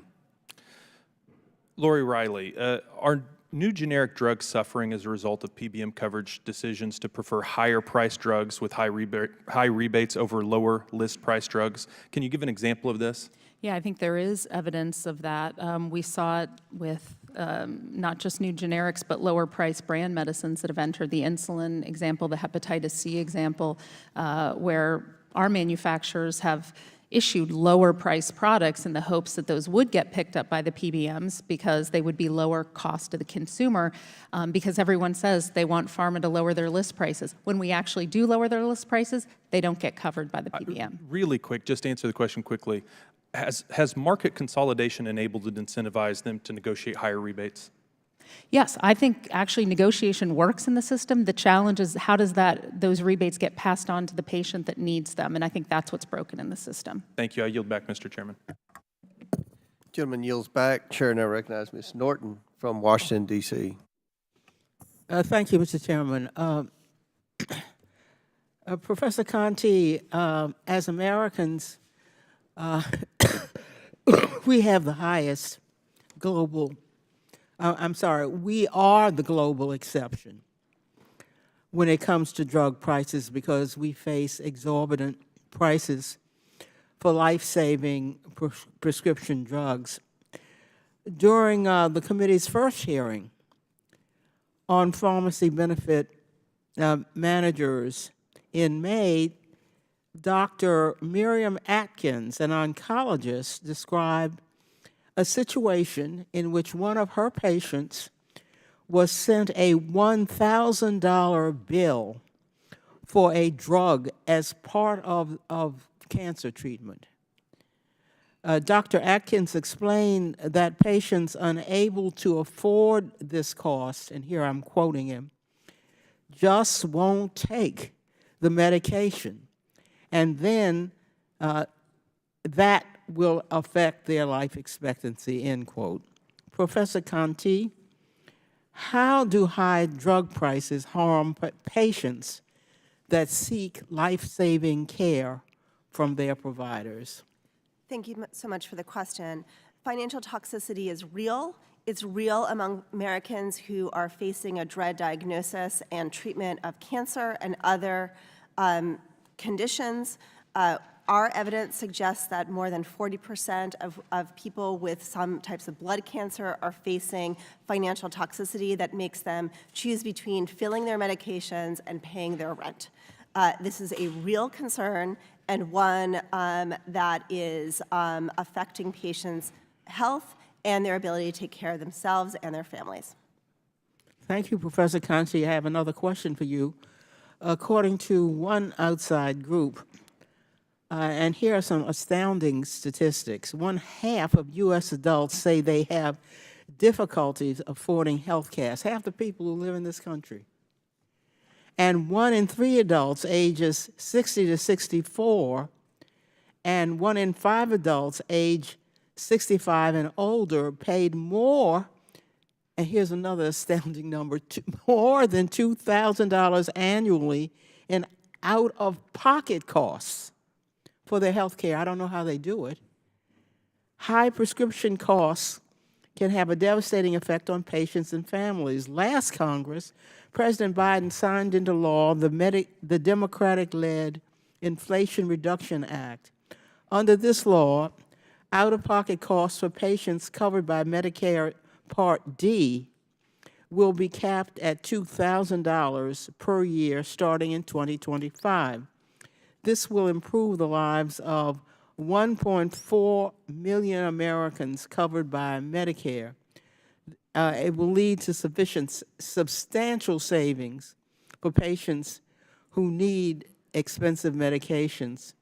Professor Conti, in addition to saving patients money, how will the Inflation Reduction Act's drug pricing reforms improve long-term health outcomes for Americans seeking care?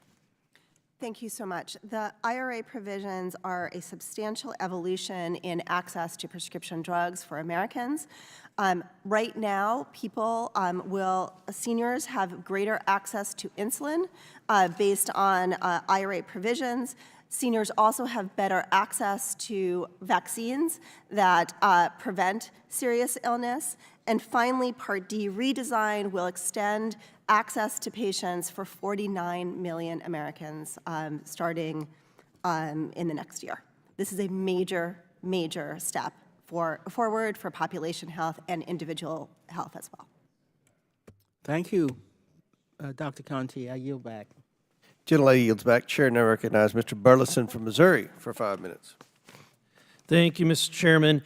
We've heard a lot about the 80% number, and while it sounds extremely disturbing, I just looked up in the short time that I've had various marketplaces. Are you aware, Mr. Scott, that Lowe's, Home Depot, and Menards compose 87% of the home improvement market? That sounds right. That is terrifying.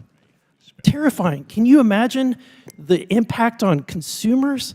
Oh my goodness, can you imagine how much that they are putting the squeeze on Black & Decker and DeWalt, right? Because if DeWalt and Black & Decker want to sell their products, they've got to deal with Lowe's and Home Depot, right? Maybe what we should be doing in Congress is studying the spread or the pricing that Lowe's or Home Depot have on some of the products that they're selling, like Black & Decker and DeWalt, because we want to make sure that the consumers are taken care of, right? That's what this place is all about, government stepping in to take care of the consumers.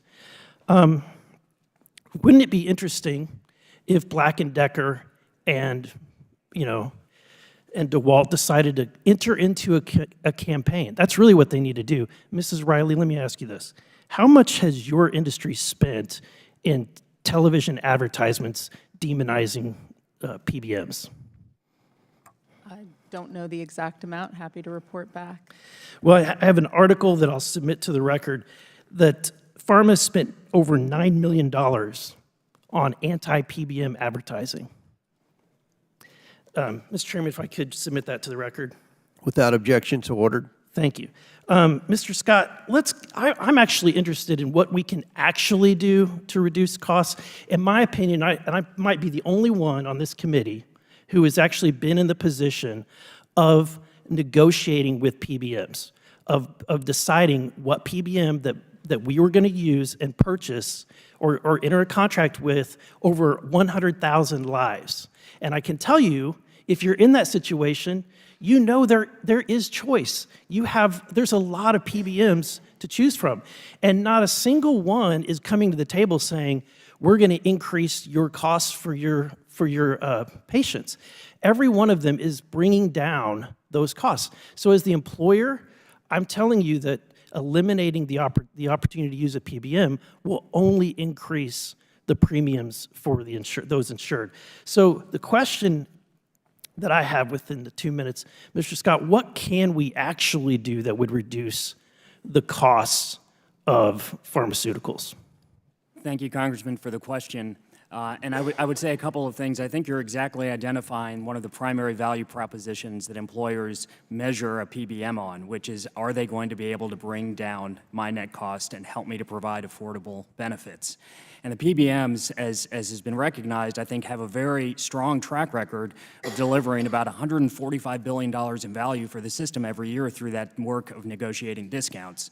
Where we sometimes get caught up is when we see that the balance, as I referenced, in the use of the patent system is being leveraged in inappropriate ways to keep new competitor drugs off the market. Where there's no competition, it's a lot harder to leverage that to negotiate savings on behalf of plan sponsors. So looking at some of those patent practices we think would be an important step to really making that a competitive marketplace. What about the dynamics with the biosimilar drugs? Is there a lot of opportunity with that?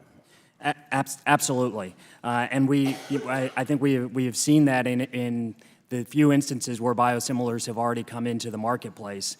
Humira is a great example of where the competition is only coming online this year, and we can analyze what happened in the competitive marketplace so that it wasn't on the market sooner. But as those have come into the market, they're having a positive effect on bringing down the cost of the originator product and providing more affordable options for patients and plans. The way I see it, Mr. Scott and others, is that this is similar to what Netflix has done to the entertainment industry. Netflix was a great disruptor. It negotiated with the entertainment industry in mass because of their large subscriber pool. What's ridiculous to me is that if Blockbuster came here, they would probably be screaming in front of Congress that they're having to close to the huge membership pool of Netflix, and that Netflix drives everyone to their product. So thank you, Mr. Chairman.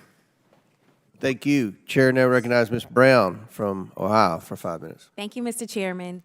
In this country, far too many people are forced to choose between paying for their medications and keeping the lights on. This impossible choice is a crisis largely manufactured by Big Pharma and pharmacy benefit managers. In 2021, Oversight Committee Democrats published the results of a 3-year-long investigation into pharmaceutical companies' drug pricing and found pharma giants target the United States market, exploiting taxpayers with higher prescription drug prices than anywhere else in the world. Our investigation found in the past, Big Pharma has taken advantage of Medicare's inability to negotiate and hiked prices on patients to the tune of $25 billion over a 5-year period.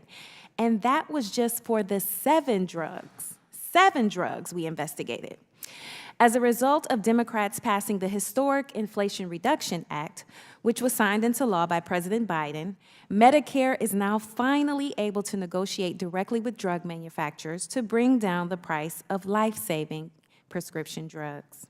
President Biden is putting dollars back into the pockets of American families and Big Pharma on notice for decades of unchecked price gouging.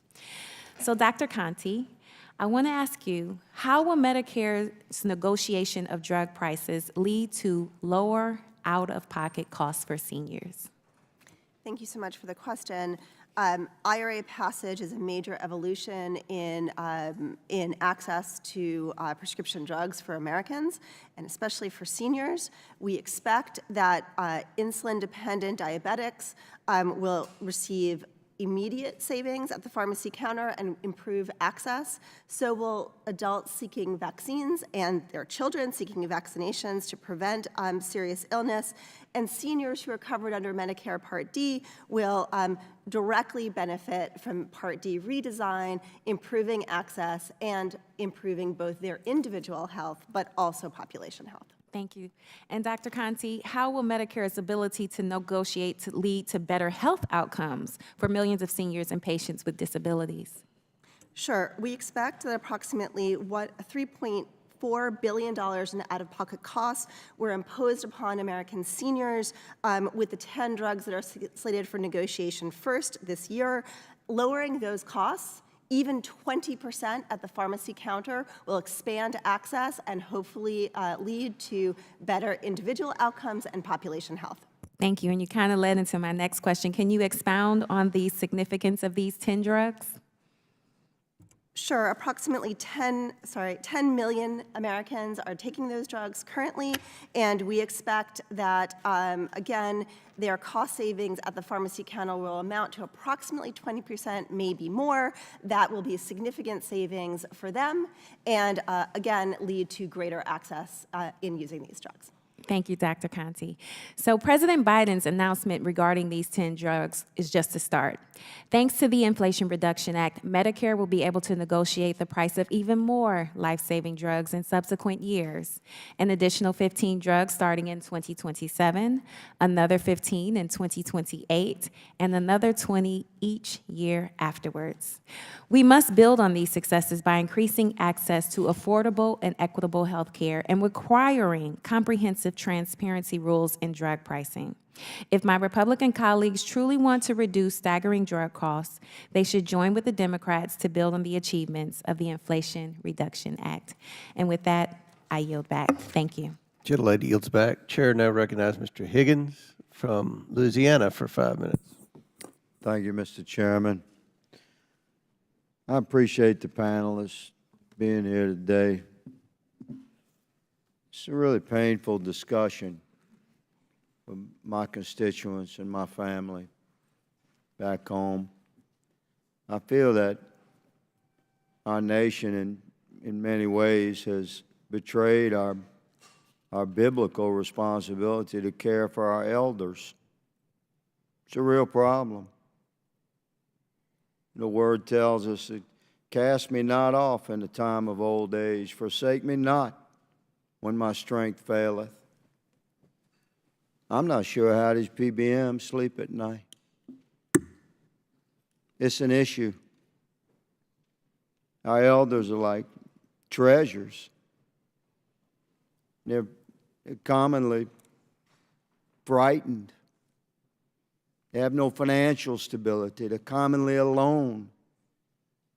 They're constantly receiving confusing letters in the mail from insurance companies and doctor's bills and benefit plan offers and wild promises from this company and that agency and the other offer. Almost their last most reliable friend that they have in their life. If anybody think this is funny, you find it funny, talk to me in the hallway. We'll see how that conversation goes. We're talking about our elders in our country. They deserve to be respected and cared for. And one of the last remaining remnants of what America was when we cared for our elders was our pharmacists. And our pharmacists are being driven out of business by PBMs and the cost of medicine. Let me see another giggle. You'll meet a side of me you don't like. Mr. Chancey, you've been in the pharmacy business for generations, sir. That's what your statement clarifies. I recall growing up, I'm the seventh of 8 children. I was born in 1961. My father, we raised and trained horses. We didn't have money, we didn't have health insurance, but you know what we had? We had a doctor, we had a pharmacist. And we'd get injured. Injury was common in a life like that. We'd get to the doctor. My dad would pay him cash. There was no middleman. There was no government bureaucracy. There was no insurance restrictions and mandates. There was my family, there was the doctor, there was the pharmacist. And it was a formula that worked. Mr. Chancey, You come from that background, it sounds like, sir. Yeah, I'm quite sure you recall those days with your grandparents and your parents. Tell us, I'm going to turn the floor over to you. Tell us from your heart, from your story of how this deep pain is being brought into your community, especially into the homes of your elders, by the monopolistic power of these PBMs and the cost of health care and medicines for our elders. I give you my remaining minute, Mr. Chancey. Thank you, sir. I grew up in a small town, and my father was that pharmacist, and he cared for the people in that community. We had relationships with them, and they depended on us. And it was back in the day before we had PBMs. It was all cash, and we charged to those patients that couldn't pay for it at the time.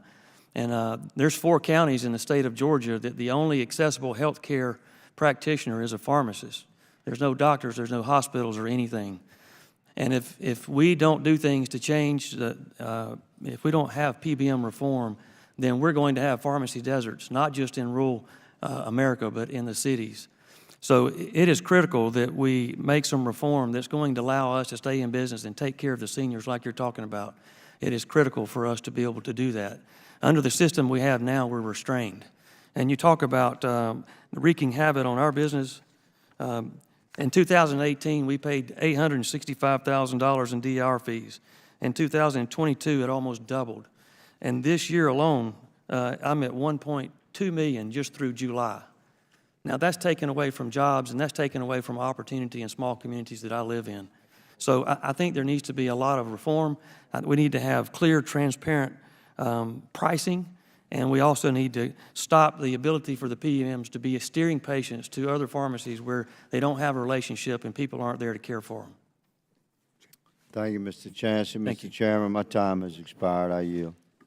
Thank you. Chair now recognizes Ms. Bush from Missouri for 5 minutes. Thank you, Mr. Chairman. St. Louis and I are here today in defense of patients, pharmacies, and healthcare providers. Before I came to Congress, I worked as a nurse in a hospital and a community mental health agency. I had to worry every single day about whether my patients could afford the medication that I knew they needed.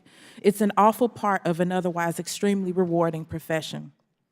We know that PBMs play a critical role in the pharmaceutical supply chain, but that doesn't mean that drug manufacturers are being let off the hook. Big Pharma plays a leading role in drastically and unethically raising the cost of life-saving medications for the sake of profit and for the sake of greed.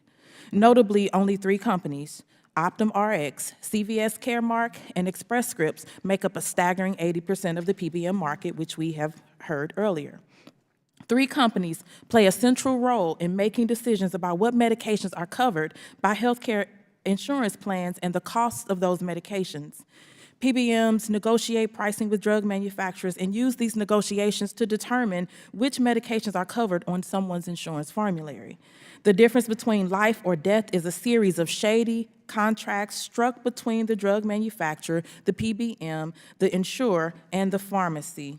The end result of this complicated design is patients are expected to shell out thousands of dollars in out-of-pocket medical costs, even for life-saving prescription medicine. Professor Conti, how does PBM control over drug formularies affect the medications patients are able to receive at the pharmacy?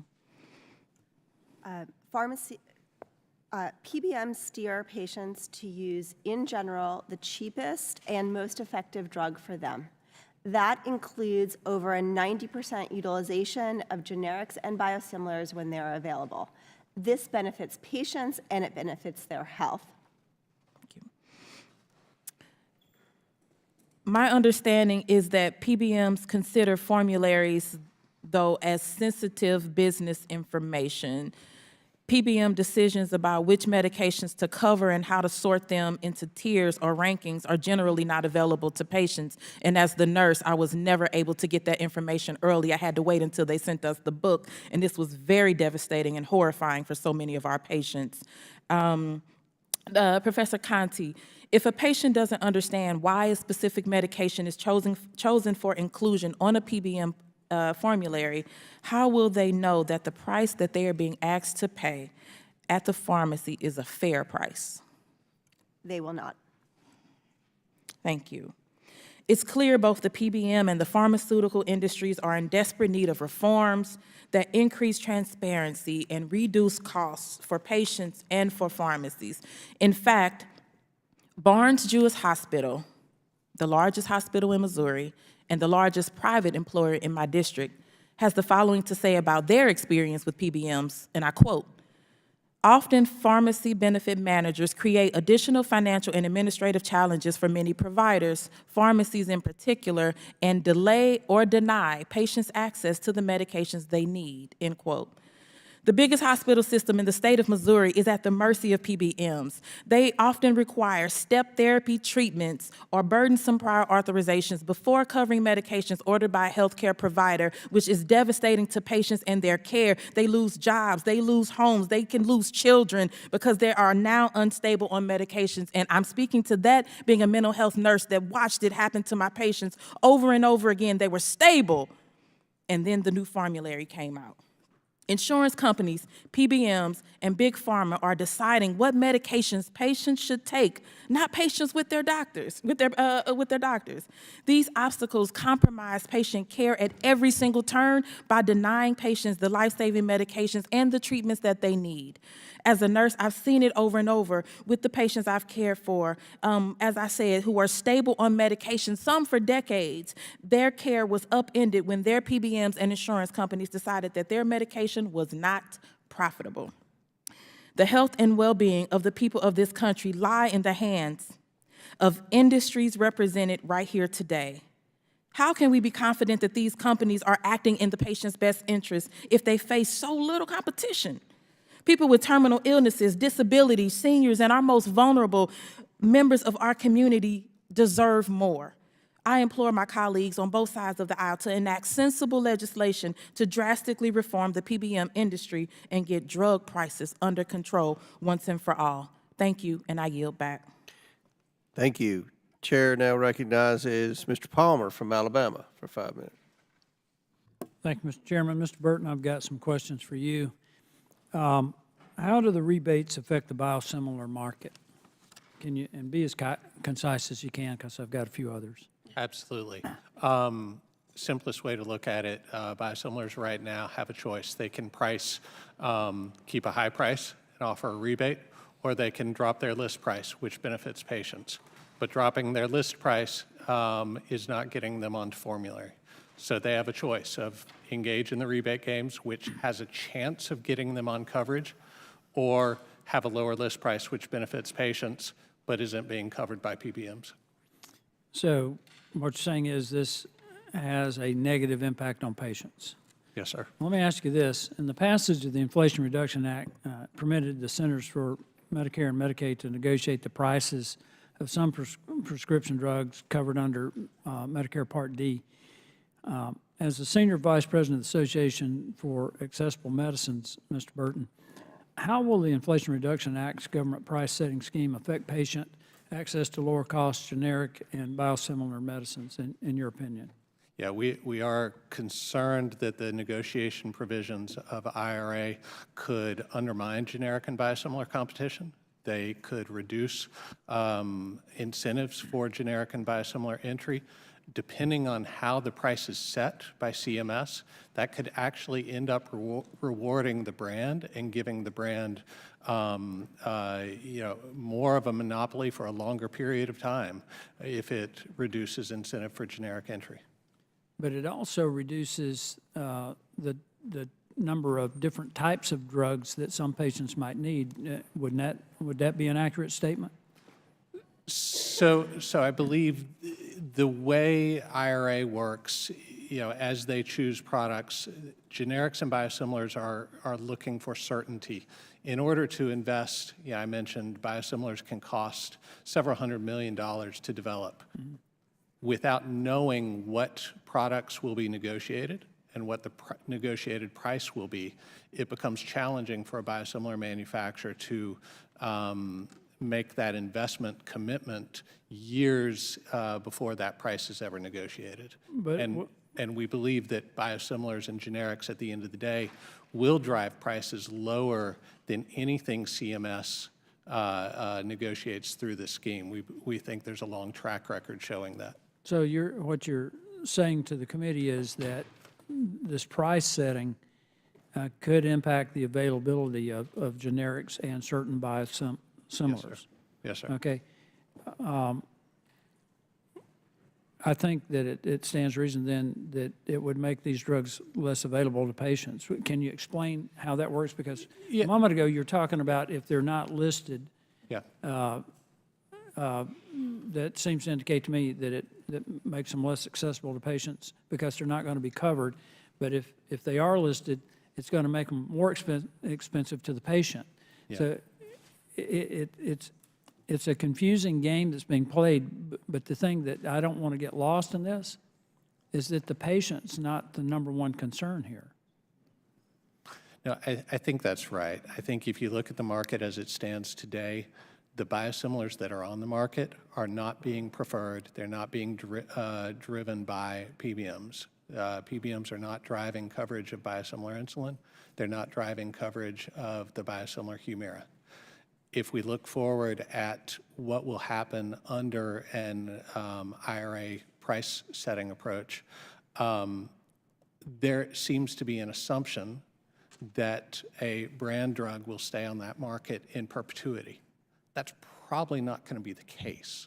So you need biosimilars, you need generics to be able to come onto the market to fill that, which frankly pushes the brand into other markets, into pursuing new therapies. It's that dynamic, that competitive dynamic that we're concerned could be lost. I really appreciate your response to the questions. I appreciate all of the witnesses being here, and the unanimity that I think I see here in this committee in regard to this issue. With that, Mr. Chairman, I yield back. Gentleman yields back. Chair now recognizes Ranking Member Raskins from Maryland for 5 minutes. Thank you, Mr. Chairman. I want to thank Mr. Palmer for his line of questioning and for that point that he just made, because I agree very much that there's a real consensus on this committee about a major problem the American people are facing. And I heard it in Ms. Bush's comments and Mr. Higgins' comments too.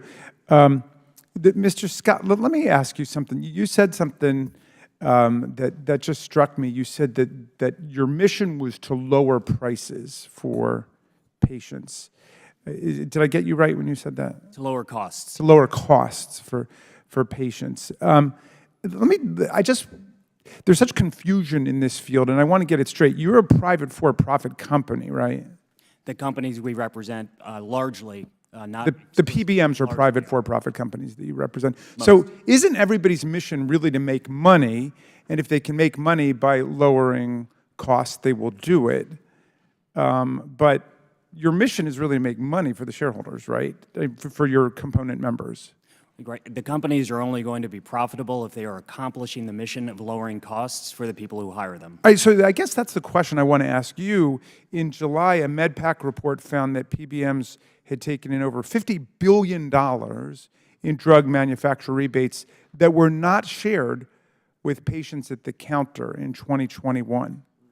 $50 billion that were savings that were made that through rebates from the manufacturers that were not passed on. And I know you made a very compelling case that there's a lot of money being made by the manufacturers, and that represents most of the costs. And all that might be true. That might be a separate problem for a separate hearing. But isn't it the case that there were $50 billion in 2021 that your members got in rebates that were not passed on to the patients? The rebate value can benefit patients in a number of ways. It's up to the plan sponsor to decide if that's by making their health care benefit more affordable and keeping their premium down, adding other elements to the benefit because they have those savings, like adding vision or dental, or applying that to help offset their out-of-pocket cost at the pharmacy counter. And that's a balancing act the plan sponsor has to determine as they're designing their benefit. Yeah. All of that is designed to benefit. you're not disagreeing that sharing a greater portion of the rebate dollars would lower costs at the drug counter and thereby increase people's adherence to the drug protocols. I think it's a very reasonable conversation to have about whether those trade-offs are being balanced correctly and all. All right. A small handful of players dominate the PBM market and have outsized power. 3 companies, CVS Caremark, Optum Rx, and Express Scripts, control 80% of the PBM market. Each of the 3 holds a staggering amount of power. CVS Health reports that CVS Caremark, its PBM, provides pharmacy benefit services for more than 110 million people. The question is whether these companies use their market power to enrich themselves at the expense of the patients and other players in the healthcare system. And the high degree of market consolidation is intrinsically troubling, but we're also seeing increasing integration of PBMs with other institutional players in the healthcare system. Each of the 3 big PBMs are owned by a parent corporation that also owns a major health insurance company, a specialty pharmacy, and a medical services provider.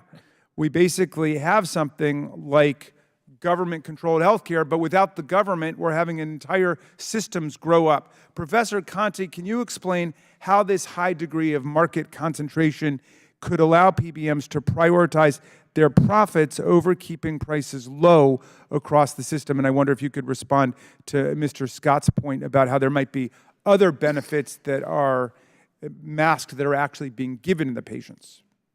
Sure. Our system is predicated on competition. Vertical consolidation between PBMs and plans can erode the competitive benefits to consumers, both in terms of lowering costs, but also expanding benefits. There is emerging evidence suggesting consolidation does not produce lower premiums, and it does not produce more expanded access to drugs, particularly drugs that people depend on to manage their chronic disease.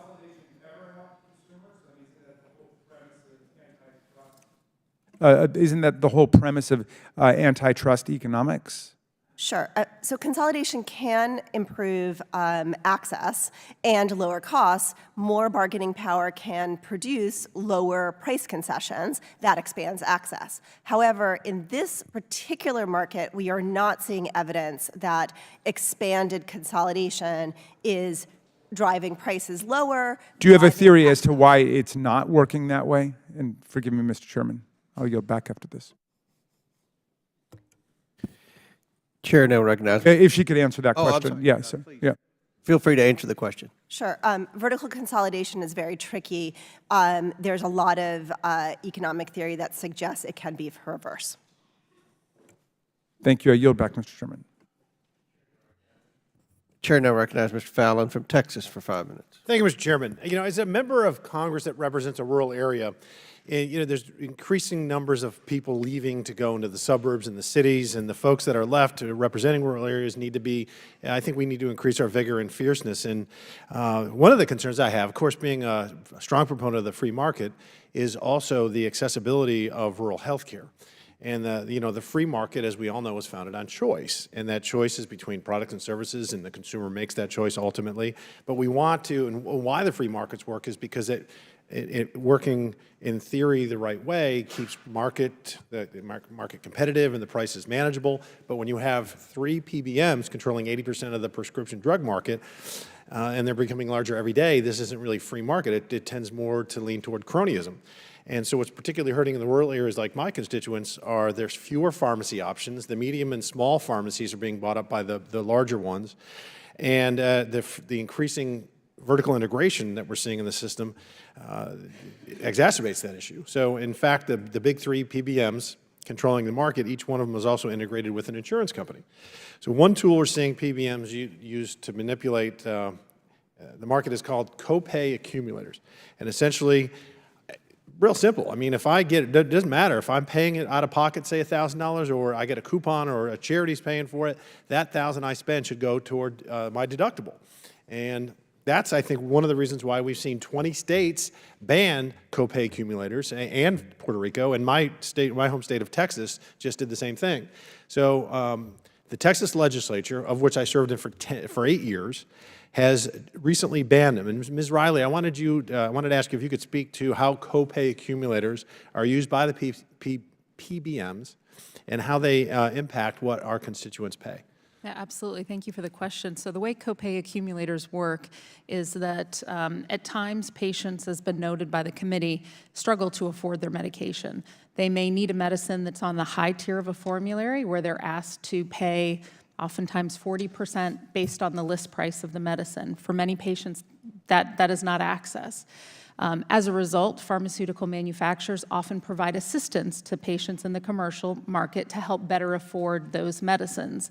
And so patients use that assistance when they go to the pharmacy counter to lower what they pay out of pocket in order for those patients to actually get the medicines they need. The way accumulators work is that the PBMs siphon the money off of that assistance. They take it for themselves, and they don't allow those resources to count towards the patient ever getting through potentially their deductible or hitting their out-of-pocket max. So what oftentimes happens is patients find themselves mid-year, they've exhausted all the financial assistance that's on the card that's been provided to them, they realize they've made no progress towards meeting their out-of-pocket cap, and they're left with the unenviable decision of whether or not they can take their medicine or not. As you noted, 18 plus states, including the state of Texas, have banned those. There's legislation in Congress called the Help Copays Act, which would make this a federal requirement that these types of programs can no longer be in existence to ensure that patients get the help they need. Because unfortunately, too often today, costs are left out of reach because of PBM formulary design, because PBMs are demanding that patients pay either the full list price of the medicine before they reach their deductible, or after their deductible, asked to pay a percentage of the list price of their medicine, not getting the benefits of negotiation, and then they turn around and take the assistance from the patient as well. It's not a good system. It's not working on behalf of patients, and I would encourage this committee and others to look at the Help Copays Act to make this a national prohibition. Do you think that it's fair to say that that would be the way in which the system works now, that the copay accumulators are essentially allowing the PBMs to double dip? Yes, absolutely. They get discounts and rebates from the pharmaceutical manufacturer for that. They then take the resources that the patient is providing them, as well as the money off of the copay card, and taking that money too. So they're getting it from both ends, which is why, study after study has found that patients are often being asked to pay more, sometimes significantly more than the insurance company or PBM has for that medicine. Well, it makes sense that 18, 20, some odd, something in that number of states have banned this practice, and hopefully we can look at that in a bipartisan fashion here in D.C. Mr. Chairman, I yield back. Gentleman yields back. Chair now recognizes Ms. Stansbury from New Mexico for 5 minutes. Thank you, Mr. Chairman, and thank you to the ranking member and to all of our witnesses. As somebody who's the primary caretaker of a member of my family, I have to say that this morning's committee hearing has been pretty disturbing. And, I think it's really important that the American people understand that there are private for-profit corporations that are getting in the middle of our family members, getting life-saving care, getting access to medications that are necessary and that their doctors have prescribed, and that it's for-profit. It's to line the pockets of private corporations. This is not about health care. But it's also important, and I want to take a moment as we return back to that issue, to acknowledge the work that we have been doing to take on Big Pharma. In fact, lots of folks have mentioned this morning, but last year we took on Big Pharma and we won. In fact, with the passage of the Inflation Reduction Act, we not only lowered certain prescription drug costs, like putting a cap on insulin. For example, if you live with diabetes, you now have your insulin capped at $35 a month, but it also empowered Medicaid to negotiate these certain prescription drugs, and especially life-saving drugs like blood thinners, which my family member who I take care of is on. And so it's important that the American people know how important this is for tackling prescription drug costs, and because we know so many of our family members are living paycheck to paycheck or Social Security check or Medicaid, Medicare reimbursements in order to survive. But that's why I find this practice of PBMs interfering in patient care so disturbing. And I really want to dig in and help people understand this, because I think it's hard when you get into all the jargon to really understand the visceral aspect of this. So Dr. Conti, I know you've talked about this a lot this morning, but I want to take the American people on a ride to the doctor. You know, in New Mexico, which is the state that I represent, sometimes it takes months to get in to see a specialist. We have a severe shortage of healthcare providers in our state, especially in our rural areas. So you're waiting months, you finally get in to see the doctor, you wait hours, you've driven hours to get to the doctor, you get your prescription, the doctor calls it into the pharmacy, you drive down to the CVS or the Walmart or wherever you pick up your prescriptions, and you get told at the counter that you can't have the medication that you have waited months to have prescribed. Months. And what I don't think most folks understand is that there is some group of individuals sitting in a corporate boardroom somewhere in America making that call, telling your pharmacy that they can't give you that drug, that life-saving drug, that your mother, your father, your grandfather waited for months to get. I mean, it's really outrageous when you think about it, that folks are putting profits over the health and livelihoods and well-being of our family members. So you go, you're about to pick up this prescription, you're told you can't have it, and let me understand this. So these PBMs are negotiating directly with the drug manufacturers, is that correct? That's correct. And part of why they determine whether or not a certain drug gets put available for a specific pharmacy is that they're making a claim that it saves costs for the pharmacy or for the doctor or for the patient. But at the end of the day, the drug manufacturers are actually providing rebates to these companies that they get to pocket as a part of the profit margin that they make on these drugs. Is that right? Yes, drug makers set the list prices of their drugs, but the discounts and rebates accrue to the PBMs and their subsidiaries. Right, so here we are, we're at the drug counter, we're trying to pick up this life-saving drug that we've waited months for, and I'm told that I can't pick up this medication for my mom who needs it because some corporate company manager has said, I'm going to make more money if we don't allow this drug to be sold at that pharmacy. Is that correct?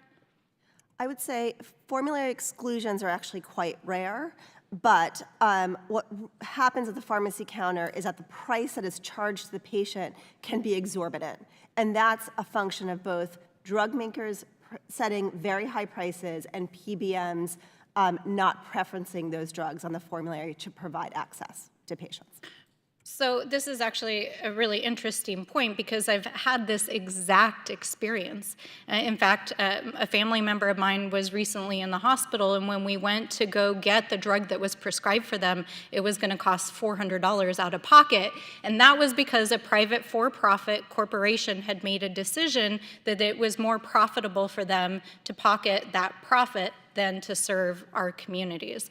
So, Mr. Chairman, I am grateful that we're having this hearing. We desperately need to regulate and to address this issue because, as Representative Bush said, literally lives depend on it. And with that, I yield back. Thank you. Chair now recognizes Mr. Grofman from Wisconsin for 5 minutes. Sure, we'll go with Mr. Chancey. How do PBMs negotiate drug pricing and reimbursement rates with community pharmacies, and what factors influence these negotiations? Well, we aren't actually involved in any of the negotiation on the pricing, and I'm not quite sure how they come about what they do. We have a pharmacy service organization that actually negotiates or works out the plans with them. We have very little negotiations at our point. Okay. Does Ms. Riley want to answer that? Would you have an opinion how this happens? About how negotiation happens Right. between PBMs and pharmaceutical companies? How do they I'm arrive at? not party to those negotiations, but as I understand it, Companies start with the list price, which is set by the manufacturer. They enter into a negotiation with the PBM. As I said before, the PBMs are solely responsible for setting the parameters of what the prescription drug benefit looks like. They determine if our medicine gets covered. I would just counter what Dr. Conti said. About 850 medicines are actually excluded from formularies on a yearly basis. That number has shot up increasingly over the number of years. So it's actually a large number that Can you tell me why it shot up? It's a way for PBMs to try and drive greater rebates. So, they tell a company, if you don't give us a rebate of this amount, we'll exclude you from the formulary so that we'll cover your competitor product. So they set the terms for what their drug benefit looks like, how much patients pay out of pocket, what tier of the formulary they are on, how much coinsurance they may have to pay, and then pharmaceutical manufacturers have to negotiate in order to try and get their drug approved, in order to hopefully get their medicine on the preferred tier so that patients can actually access it at a reasonable price. Okay, I'll give you another question. Insulin prices have been a growing concern for Americans. How have PBM practices such as rebate negotiations, formulary placements impacted the affordability of insulin for patients with diabetes? Thank you for that question. Actually, the net price of insulin has actually decreased from 2007. We're actually lower today in terms of the net price of insulin than we were in 2007. But most patients haven't necessarily felt that, again, because PBMs insist on charging patients a full list price of the medicine, not the negotiated rate. The typical insulin has a rebate of about 84%. 84% lower than what many patients are being asked to pay. So our companies have come forward. They've offered lower price versions of insulin in the hopes that those lower price versions would actually get covered on formularies, and typically they've been rebuffed. The PBMs have not had an interest in putting lower price insulins on the market. All three of the insulin manufacturers earlier this year came forward, and starting January of 2024, all are offering insulin to patients, be it commercially insured or uninsured, for $35 a month as a way to circumvent the current system, again, where patients are often overcharged for medicines like insulin and made to pay the full undiscounted price when they go to the pharmacy counter. Mr. Scott, how would you respond to that? I would say a couple of things on insulin and then on the negotiation process. On insulin, as Lori noted, drug companies did happily lower the list price on a number of those products, and my understanding is that there is access being provided to those through the PBM formularies. But essentially what we're conflating here is not only did the list price come down, but did the net cost come down to the same low discount level? Because the PBM's job, when the PBM's negotiating with the drug company, is to try and get the competitors to each offer the discount, and whoever's going to take that net cost to the lowest point, that typically is what gets the formulary placement if all the clinical considerations are equivalent. And a number of PBMs, I would also point out, have, even prior to those companies lowering their list prices, put programs in place to cap or limit out-of-pocket costs for insulin specifically to patients on plans. If I could, Congressman, just to respond to the earlier questions that you asked some of the other panelists, I talked a little bit now about how we negotiate with pharma, and there's also a separate negotiation with the pharmacy. And Mr. Chancey makes a good point that oftentimes 83% of independent pharmacies are part of pharmacy services administrative organizations that collectively bargain on behalf of thousands of pharmacies together with the PBM to help them negotiate favorable contract terms. So I think that's a good point to highlight. The final question for Mr. Burton. How can Congress ensure that PBMs prioritize the inclusion of biosimilars in formularies and promote their use to reduce healthcare costs? So I think there are a number of opportunities. The simplest that we've encouraged, that Representatives Custer, Miller Meeks, and others have introduced, would real simply require in Medicare that Medicare plans prefer new generics and biosimilars when their price is less than the brand price. This still gives PBMs the opportunity to negotiate for a lower price. It still allows brands to exclude generics and biosimilars from the formulary. They just have to do so based on by lowering their price. Because I think what's getting lost in this discussion of lowest net is lowest net cost to whom? There's a lot of discussion of lowest net, but that's to the PBM. to the plan sponsor. That's not benefiting the patient. And I think we have to get this back to what gets the lowest cost medicine to the patient. Gentleman's time's expired. Chair now recognizes Mr. Kassar from Texas for 5 minutes. Thank you, Chairman. Today, I really appreciate that we are having this committee hearing to investigate drug pricing and the role that different actors in the system play in the exorbitant drug costs that our constituents pay. Americans spent $333 billion on prescription drugs in 2017, and by 2027, that number, by some reports, is projected to increase by about 75%. To me, that shows, and this hearing shows, how there being so much self-interest in the system can hurt the patient's interest, and that this is something we have to reform at all levels. And so before we get to some of my questions, I do want to go on the record about the important work that Democrats have done on this issue. The Inflation Reduction Act, passed by Democrats in the Congress, signed by President Biden, one, empowered the executive branch to negotiate drug prices paid by Medicare, and two, use those savings to cap out-of-pocket costs. That was an important step. There is more we need to do on issues of PBMs, on issues of drug pricing. But on this important bill that was signed and has gone into effect, so many people are going to be benefiting from these sorts of changes. But we hear oftentimes in the halls of Congress from my colleagues on the other side of the aisle that Medicare negotiating lower drug prices is going to reduce innovation because Big Pharma's profits may go down. And I just have trouble fully believing and understanding that. I appreciate that we have people from all across the industry here with us today. Ms. Riley, if I understand correctly, you represent many of the large drug manufacturers. Do you know how much the top 5 pharmaceutical companies made in profit last year? Not off the top of my head, I do not. The information that I have pulled up is that the answer is about $82 billion in profit last year from the top 5 pharmaceutical companies. Professor Conti, of the 210 prescription drugs approved by the FDA between 2010 and 2016, do you have a sense about how many were supported likely by taxpayer funding? Likely all. Yeah, my understanding is that it's all of them. To me, we need to both address any kind of self-dealing that we see in PBMs. I appreciate that we are tackling that issue, but I also think that we should be looking at the entire picture and making sure that we're investing in innovation and research, but also the enormous amount of profit that we see is also directly impacting the huge prices that everyday people have to pay. Negotiating drug prices is going to reduce the deficit and save seniors money. And if we end up going to a Medicare for all system eventually, those savings will accrue overall to the American public. Now turning to the question of PBMs. We've heard that there can be these charges, direct and indirect remuneration fees known as DIR fees, weeks after a medication is sold at a pharmacy. These can sometimes be unpredictable fees, can be challenging for independent and community pharmacies. DIR fees that PBMs charge have increased by large amounts, in some reports by thousands of percent, 100,000% in the past 10 years by some reports. During Dr. Duane's testimony, it sounded like DIR fees and other fees that PBMs charge pharmacies can constrain the ability of independent pharmacies to stay in business.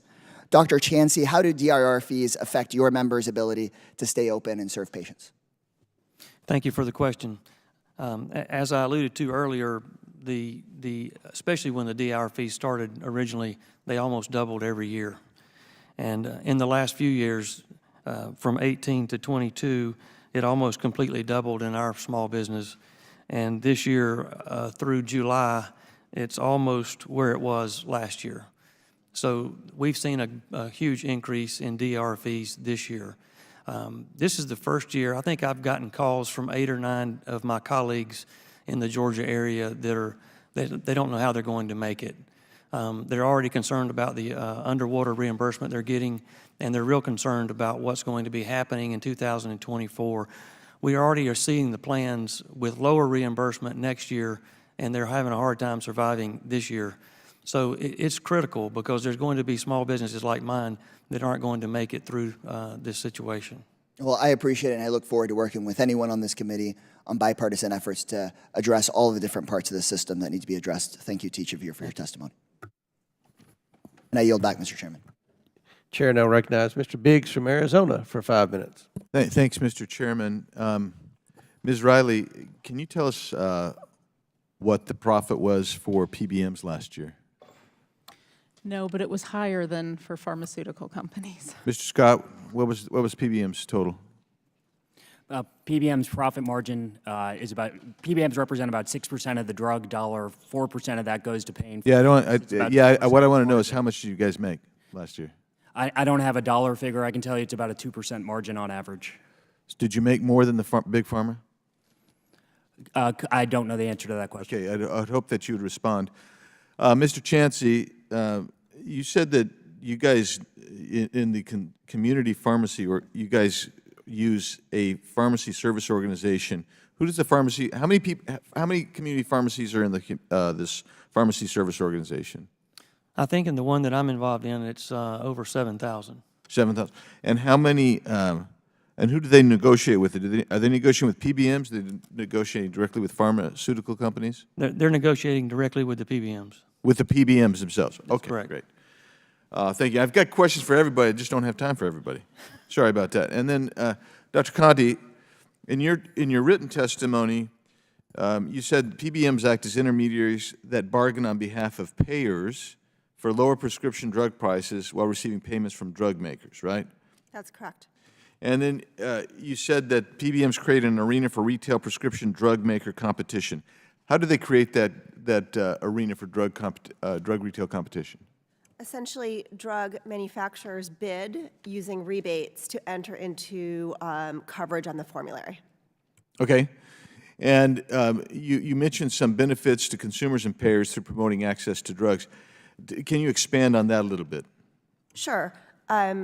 Formularies push patients to use low-cost, safe, and effective drugs, largely generics and biosimilars when they're available. That reduces costs for us all and also expands access. And yet, this is not a foolproof system, especially, I take it from reading what you said and what some of the others have included is this vertical integration. Is that the biggest problem with the PBM system?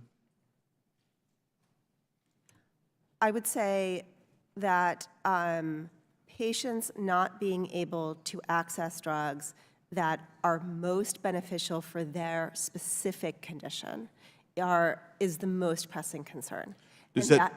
I'm sorry, I was going to ask, is that because of the vertical integration, or is that because the PBMs are engaged in some kind of conduct, or is that because of the big pharmas engaged in some kind of conduct? Where does that lie? Sure. I would say the blame lies in multiple places. Number one, drug manufacturers set the list prices of their drugs many times at prices that are just simply too affordable for us all. Number two, you mean unaffordable for us all? Because you said... Sure. Yeah. So there are drugs that are now priced at higher than a college education, for example. That is excessive. Is that have anything to do with these discounts or rebates that they're giving, or is that just, what's the feature for that? Drug prices are set high in the United States because simply drug manufacturers can charge them, and we will pay them. And who pays that? Is that through the insurance companies themselves, or is that through the government paying? Is it both? Yes, it's both. Okay. We've talked about Medicare being able to negotiate for drugs directly. Is that any way analogous to PBMs negotiating? Yes. What essentially our system is based on is competition. PBMs are acting as agents for us all, negotiating lower drug prices and getting patients to use lower price, just as safe and effective drugs when available. However, our system is eroding that activity by expanding or forestalling generic competition altogether, or frankly, not providing access to drugs that are needed at the pharmacy counter. And Mr. Burton, when you included something, I'm glad Dr. Conte touched on generics, because you said patients are increasingly facing barriers to access to new generics and biosimilars as a result of formulary decisions to delay or block coverage. Expand on that, please. Let me give you two examples. We've tracked coverage of first generics. These are the first generics on the market in the Medicare program over the last 6 years. It now takes at least 3 years for new generics to achieve formulary coverage on as much as half of Medicare formularies. Okay, so you've talked about formularies. So they're launching, they're not being covered for Right. 3 years. Okay, and you're attributing that to PBMs, if I'm not mistaken. Absolutely. I'm sorry, Mr. Chairman. How about the development of generics in and of itself? We've got problems with the development of generics on the front end and then listing in the formularies. Yeah, so a lot of this comes back to the incentives. And if a new generic or a new biosimilar is not going to be able to be covered, if a biosimilar that costs $300 million to develop is not going to be able to get the market adoption necessary to get that return on investment, then it's not going to be developed. And we've seen manufacturers exit the biosimilar market. We've seen them decide it's actually easier to develop a brand drug and get their return on investment there because they're not getting the adoption in the commercial market to date. Mr. Chairman, thank you so much. Chair now recognizes Mr. Garcia from California for 5 minutes. Well, thank you, Mr. Chairman. Thank you to our witnesses that are here. Certainly, there's been a lot of finger pointing that's gone on between the PBMs, of course, and our big pharmaceutical companies. It's happened here today at this hearing. And I just think it's important also to note who the big PBMs are. We've been hearing the term PBM a lot. We're talking about CVS Health, Cigna, United Health, a lot of these large PBM companies. We know that last year, the three major PBMs, of which I just mentioned, here in the U.S. made almost $30 billion in profits. That's a 483% increase over just the past decade. And I'm glad there's been bipartisan support and input on how to deal with this approach and ensure that the American public, of course, gets better costs for them when they are receiving the medication that they deserve and need. These are serious conversations about antitrust regulations, about enforcement, and we also have been noted multiple times that PBMs control almost 80% of the entire market, which is enormous. PBMs also integrate with insurance companies and pharmacies to funnel businesses to their own pharmacies and retailers. But the big picture here is a lot of finger pointing, and I want to share you guys one of my absolute favorite memes, which to me, this is a perfect example of what's actually been going on as it relates to the American consumer. We have our pharmacy benefit managers pointing at Big Pharma and Big Pharma pointing back at our pharmacy benefit managers. Now, there's also a reason why Pharma is spending millions of dollars over here to trash PBMs. And that's also to distract the American people from their central role in driving up costs while stuffing their own pockets. The 8 big pharma players, AbbVie, Amgen, Bristol Myers Squibb, Eli Lilly, Gilead, Johnson & Johnson, Merck, and Pfizer earned $110 billion in profits in 2022. And by the way, according to the Senate Finance Committee, paid only 2% in taxes. And so I want to make sure that these companies are called out by name on both the pharmacies, on both the big pharma side and also the PBM side. Now, in the 5-year period from 2016 to 2020, pharmaceutical companies raised the prices of branded prescription drugs by 36%. That's 4 times the rate of inflation. From 2016 to 2020, the 14 leading drug companies spent $577 billion on buybacks and stocks, which is $56 billion more than they spent on research and development over the same period of time. In 2021, 10 major pharmaceutical companies that made over $100 billion in profits. $100 billion in profits. That's a 137% increase from the previous year. So both Big Pharma and PBMs are at fault, as we saw in that meme. And so I want to make that just clear today for this hearing. Professor Conti, isn't it true that pharma manufacturers have specifically collaborated with PBMs to block generics from coming to the market and leaving consumers with higher prices? Yes. And is it also not true they use their market power to obtain contract terms with payers, PBMs, that limited or blocked generic competitors from being covered? We believe exclusions are rare. There are approximately 20,000 drugs sold in the United States every day, and only a handful are excluded. However, generic forestalling of competition is real, and the GAO has just produced a report suggesting that it is increasing over time. And I think what's really critical here is that if we're going to have actually reform here within this incredibly important part of the kind of American economy and people's health care, that reform is going to happen on both sides. It's got to happen on both sides. One thing that's concerning that's been about this hearing and other conversations around this topic is that pharma and House Republican allies have also fought meaningful action on drug price reform and negotiation for decades. Now, President Biden and House Democrats passed the biggest prescription drug reform in decades in the Inflation Reduction Act that was brought up multiple times today, and every, by the way, single Republican voted against it. So all of these comments about some of my colleagues feeling bad or sad for our American seniors or those that need medications, they voted against actually the Inflation Reduction Act, which actually helped and is helping this issue today. Now, Democrats have expanded negotiating for the best price for prescription drugs in Medicare. Again, Republicans oppose that, and Big Pharma, as we heard today and have heard in their former public statements, are suing to overturn that, which is quite shameful, honestly. We've capped the cost of insulin at $35 for those on Medicare. And to remind you folks, all the leading Republicans running for president, including Donald Trump and Ron DeSantis, have promised to repeal that.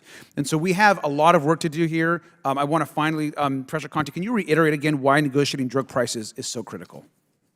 Bottom line, it will reduce the price of drugs at the pharmacy counter and expand access. This should improve individuals' lives and also population health. Thank you so much. That concludes my time. I want to submit to the record this article by the Wall Street Journal, which came out September 11th, 2023, just recently on generic drugs, why they should be cheap, but why insurers are charging thousands of dollars for them. And so let's submit that, Mr. Chairman. I yield back. Without objection, so ordered, entered into the record. Chair now recognizes Mr. Perry from Pennsylvania for 5 minutes. I thank the chairman. Ladies and gentlemen, appreciate your time. I'm not here to vilify anybody. I'm trying to figure out some answers.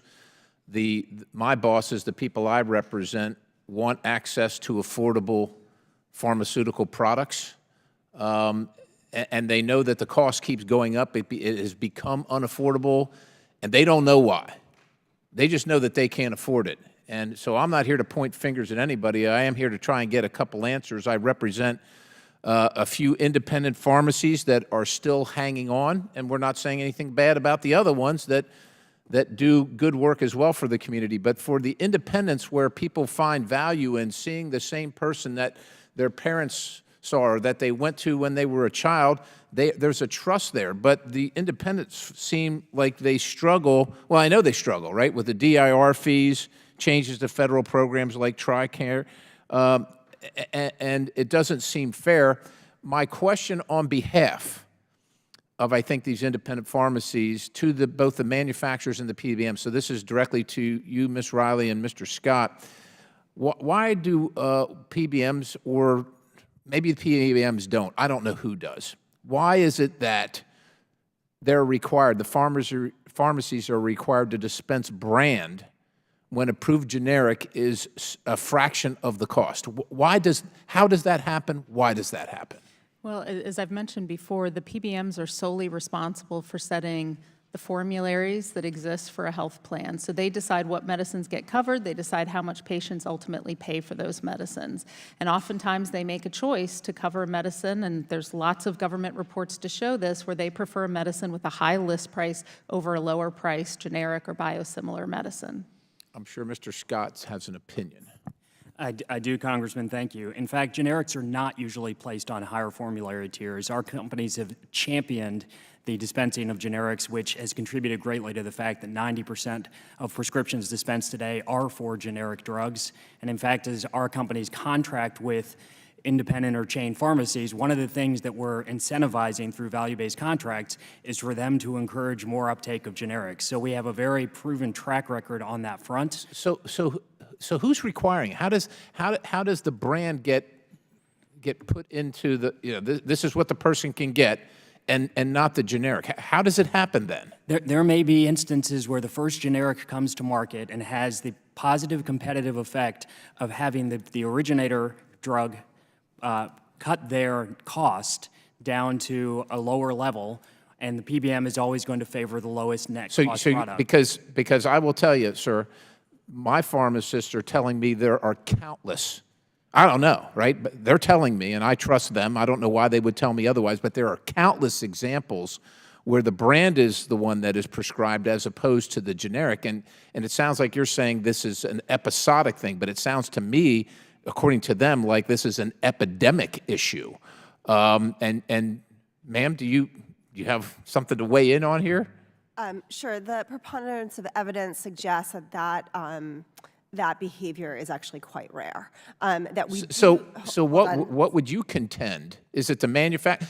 The next question I will tell you, and maybe you can, Mr. Burton, you can weigh in here, is, look, if you watch TV, and probably all do, sadly, you're going to be deluged with ads about things that you can't pronounce. You have no idea what the heck they do. And you know, I just did a little research, and we're talking about hundreds of millions of dollars in prices for ads. We're encouraging people to go talk to their doctor and get this drug for this malady. And of course, it's the list of all the things that are going to go wrong with you if you take it, and so on and so forth. But where does that money come from, right? It comes from customers, right? Doesn't it come from customers? Ma'am, Ms. Riley, doesn't that come from customers who are, you know, some are on the margins, right? Can barely afford the medicine. They're being prescribed the brand instead of the generic, and the brand is on TV spending hundreds of millions of dollars saying, buy this brand. I don't know of any instance where a company is advertising a brand medicine when there's a generic that's available. That typically doesn't happen. The purpose of advertising is to make people aware of new drugs that may come to the market. It's intended to make people aware of symptoms that they may have but may not know why, in fact, they have the symptoms, to encourage a conversation with the doctor. At the end of the day, though, it's up to the doctor to make the decision about what medicine is most appropriate for that patient. And we think it's important for people to have conversations with the doctor, but ultimately the doctor should be in charge. I agree. Mr. Chairman, with your indulgence, Mr. Burton, can you weigh in on this whole conversation here? Absolutely. So it's, in a lot of cases, coming back to lowest net cost to whom? The cost to the PBM or cost to the patient?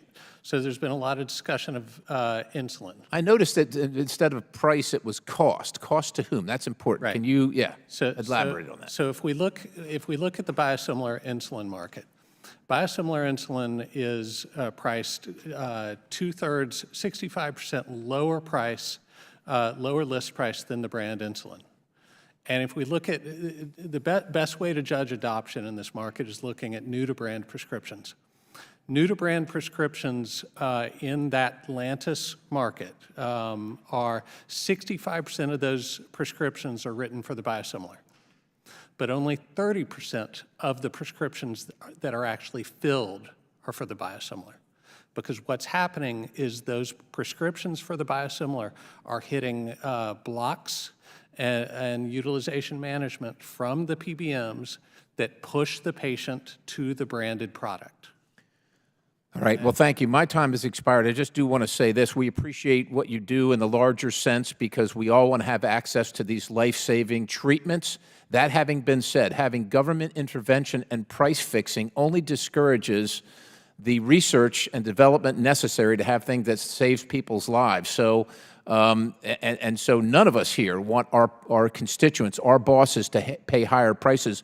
But I would think that on my side of the aisle, and I'll speak for myself in particular, in my case, I don't think that government determining these things is the answer. And on the insulin front, we had companies that were willing to manufacture below the cap, who are maybe now being put out of business because of the cap. That's the beauty and the fallacy of government. They solve a problem by making another problem, and that's why we're opposed to government price fixing, not because we want our constituents and our bosses to pay more. That's indeed the exact opposite. With that, Mr. Chairman, I yield. Chair now recognizes Mr. Frost from Florida for 5 minutes. Thank you, Mr. Chairman. One moment. All right. Everyone in this country deserves access to medicine at a price they can afford. PBMs are one part of the problem, but we shouldn't forget the massive role that Big Pharma plays in this. And, you know, my colleague, Mr. Garcia, had the very funny meme that he put up, which is 100% true. Big Pharma drug companies are watching this hearing relieved that Republicans are putting all the blame on PBMs and that the $9 million spent in attack ads on PBMs is paying off. Mr. Chairman, I seek unanimous consent to enter into the record the Oversight Committee's Democratic staff report culminating the committee's 3-year investigation into the pharmaceutical industry, which found that drug companies engage in anti-competitive behavior and exploit our healthcare system to make record profits at the expense of sick Americans. Without objection, so ordered. Thank you. With this investigation, they found some very important information. I think it's important people read about it. Professor Conti, as an expert on drug pricing and affordability, can you tell us, would breaking up PBMs without addressing the drug manufacturer's role guarantee that drug list prices will fall to a more affordable levels? No, in fact, we expect prices will go up. Okay. What are some of the tactics that drug companies have used to enrich themselves? Certainly setting list prices and taking year-over-year price increases on those list prices is enriching themselves and harming seniors and other Americans who depend on those drugs.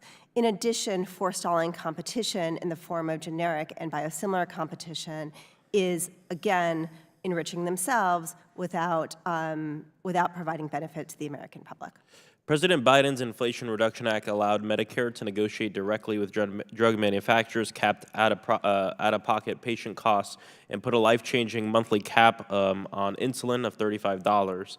Professor, how can this committee build on the work of President Biden's Inflation Reduction Act to help make prescription medication even more accessible and affordable? Two ways. First, expand access to all insured individuals and uninsured individuals at for those lower prices. And secondly, by promoting transparency and competition throughout the system. Thank you so much. I'd love to hear my Republican colleagues commit to holding a hearing on both PBMs and drug companies. I think it's important that we hold both accountable. There's a lot of work that needs to be done there. Last year, drug companies like Johnson & Johnson and others continued to launch medicines at sky-high prices, with the average cost of a new drug being more than $220,000 a year. And just last week, Republicans on this committee sympathized with Johnson & Johnson, allowing them a representative to sit here and complain and air out complaints on citizens holding them accountable. So I think it's important that we look at all the bad actors in this, and I think PBMs and drug companies are both bad actors, and part of the reason why we have Americans deciding between medicine and rent, medicine and food, and we can't talk about the people who negotiate the prices without talking about the people who set the prices, and I think both are very important. Thank you. I yield back. Gentleman yields back. I'll recognize myself now for 5 minutes of questioning. Mr. Scott, I want to re-examine what Mr. Turner briefly touched upon, and that's just a question. Why one of your members, CVS, would charge $17,700 for a 30-day supply of imatinib when transparent pharmacies charge $72 and still make a profit? Is that normal behavior by the PBMs? Is that an anomaly? Why would that scenario happen? I believe it's an outlier situation, Congressman. As I mentioned to Congressman LaTurner, the job of the PBM is to manage to the lowest net cost across all the drugs that they are negotiating for. Of course, they have to take into account other issues about supply and clinical effectiveness and all of those other questions. I can't speak to that specific drug. I know for Gleevec that there are any number of different generic competitors at different price points out in the market at different levels of supply, but I think it's an outlier. When it's been mentioned earlier about PBMs filling the brand name when they could fill a generic instead, that would be cheaper and save money for everyone, is that because the PBMs get a higher DRO fee from the brand name? No, typically what I would assume would be happening there is that the actual net cost of the brand is coming in lower than the cost of the alternative, and the lower net cost drug is being favored, and that net cost benefits the plan sponsor, the employer, who's deciding then how to use that savings to benefit the patients they represent. Well, we'll touch on that. Mr. Chairman, can I follow up on your question? Go ahead. Thank you for yielding for a second. You keep talking about lowest net cost, and it's been pointed out that that's different from lowest consumer price. Well, why should, if we're interested in benefiting patients and consumers, why should we care about lowest net cost to you? Would you explain that? Right, it's not lowest net cost to the PBM, because the PBM is essentially negotiating those savings for the employer or whoever hires them. And then the price, the amount that the patient pays out of pocket at the pharmacy counter is a function of that employer's benefit design. So are they using the savings from that lower net cost drug to try and make the benefit affordable for everybody? That benefits the patient. Or are they using it to say, you're not going to have out-of-pocket cost on these particular drugs? It's the trade-off that's being decided there. Mr. Scott, that's not consistent with anything that our research has found. And we're going to continue to investigate PBMs, and I know you represent the PBMs, and we wanted you to be here at the table because you all made some tweets in the last committee hearing. We'll mention one of those momentarily, but in communicating with all the stakeholders that we've communicated with and met with and spent hours and many members, I mean, we don't agree on a whole lot on this committee, but we agree that PBMs need to be reformed significantly, especially from a transparency standpoint. Ms. Riley, I want to turn to you now. Generics are usually less expensive than brand name, right? Why is that? Well, you know, when a brand name medicine comes to market, it often takes 10 to 15 years, often in excess of $2 billion to bring a product through. 90% of what we do fails. So the likelihood of bringing a brand name product to market is quite low. On the contrary, generic medicines, they do invest some money, obviously, to bring a medicine to market, but it's almost as if we've baked the cake and we hand over the recipe, and then they... Let me ask you this. What role do drug manufacturers have in setting drug prices? We set the list price of a medicine, which is the starting point for negotiation with a pharmacy benefit manager. And then we have to negotiate with PBMs, some of which negotiate on, you know, for more people than the entire countries like France. They have a lot of leverage, as we've talked about earlier today. Okay. Because Let me cut you off for time's sake. In our last hearing, we heard expert witness testimony on how PBMs use rebates and formularies to steer patients to certain drugs, and that high rebates lead to high list prices. PCMA, represented by Mr. Scott, tweeted during our first hearing that rebates are completely unrelated to high drug prices, and I believe he said that down. Ms. Riley, is that accurate, that rebates have no impact on drug prices? that is contrary to lots of folks, including the OIG, the Federal Trade Commission, Senate Finance Committee report, and others. Can you explain how rebates impact the price of pharmaceuticals? Well, as I said before, we do set the list price, but the preferences of PBMs do matter. They set the terms of negotiation.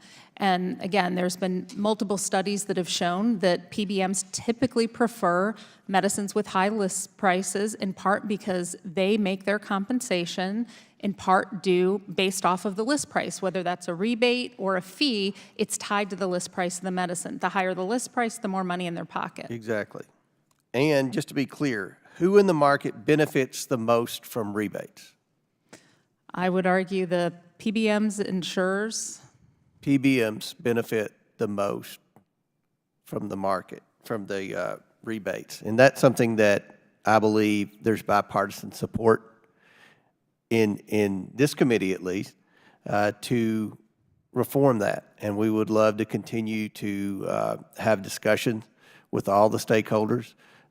Both Republicans and Democrats on this committee are going to continue to work to try to come up with a meaningful solution. I don't believe just increasing transparency is going to do a whole lot. We are in close communication with our friends on the Energy and Commerce Committee. I know there are several bills over there. We're waiting to see what happens over there, while at the same time we're going to continue to investigate and try to come up with meaningful solutions to reform the PBMs and all the problems that we've heard today from both sides of the aisle about PBM abuse. And I believe that we can hopefully get something done in a bipartisan manner. My time has expired. The chair now recognizes Mr. Mfume from Maryland for 5 minutes. Thank you, Mr. Chairman. I want to thank you and Ranking Member Raskin for calling us back together on this issue. The first hearing was an eye-opener, and this one seems to be the same way. I think there's a lot of finger-pointing here, but what we're not seemingly able to do is for anybody to take any real blame or responsibility for a terrible, terrible situation that's affecting people all across this country. As I said during that last hearing, people are hurting while companies are profiting. PBM profits have increased rapidly, even as life-saving medications continue to be unaffordable and inaccessible for many people across this country.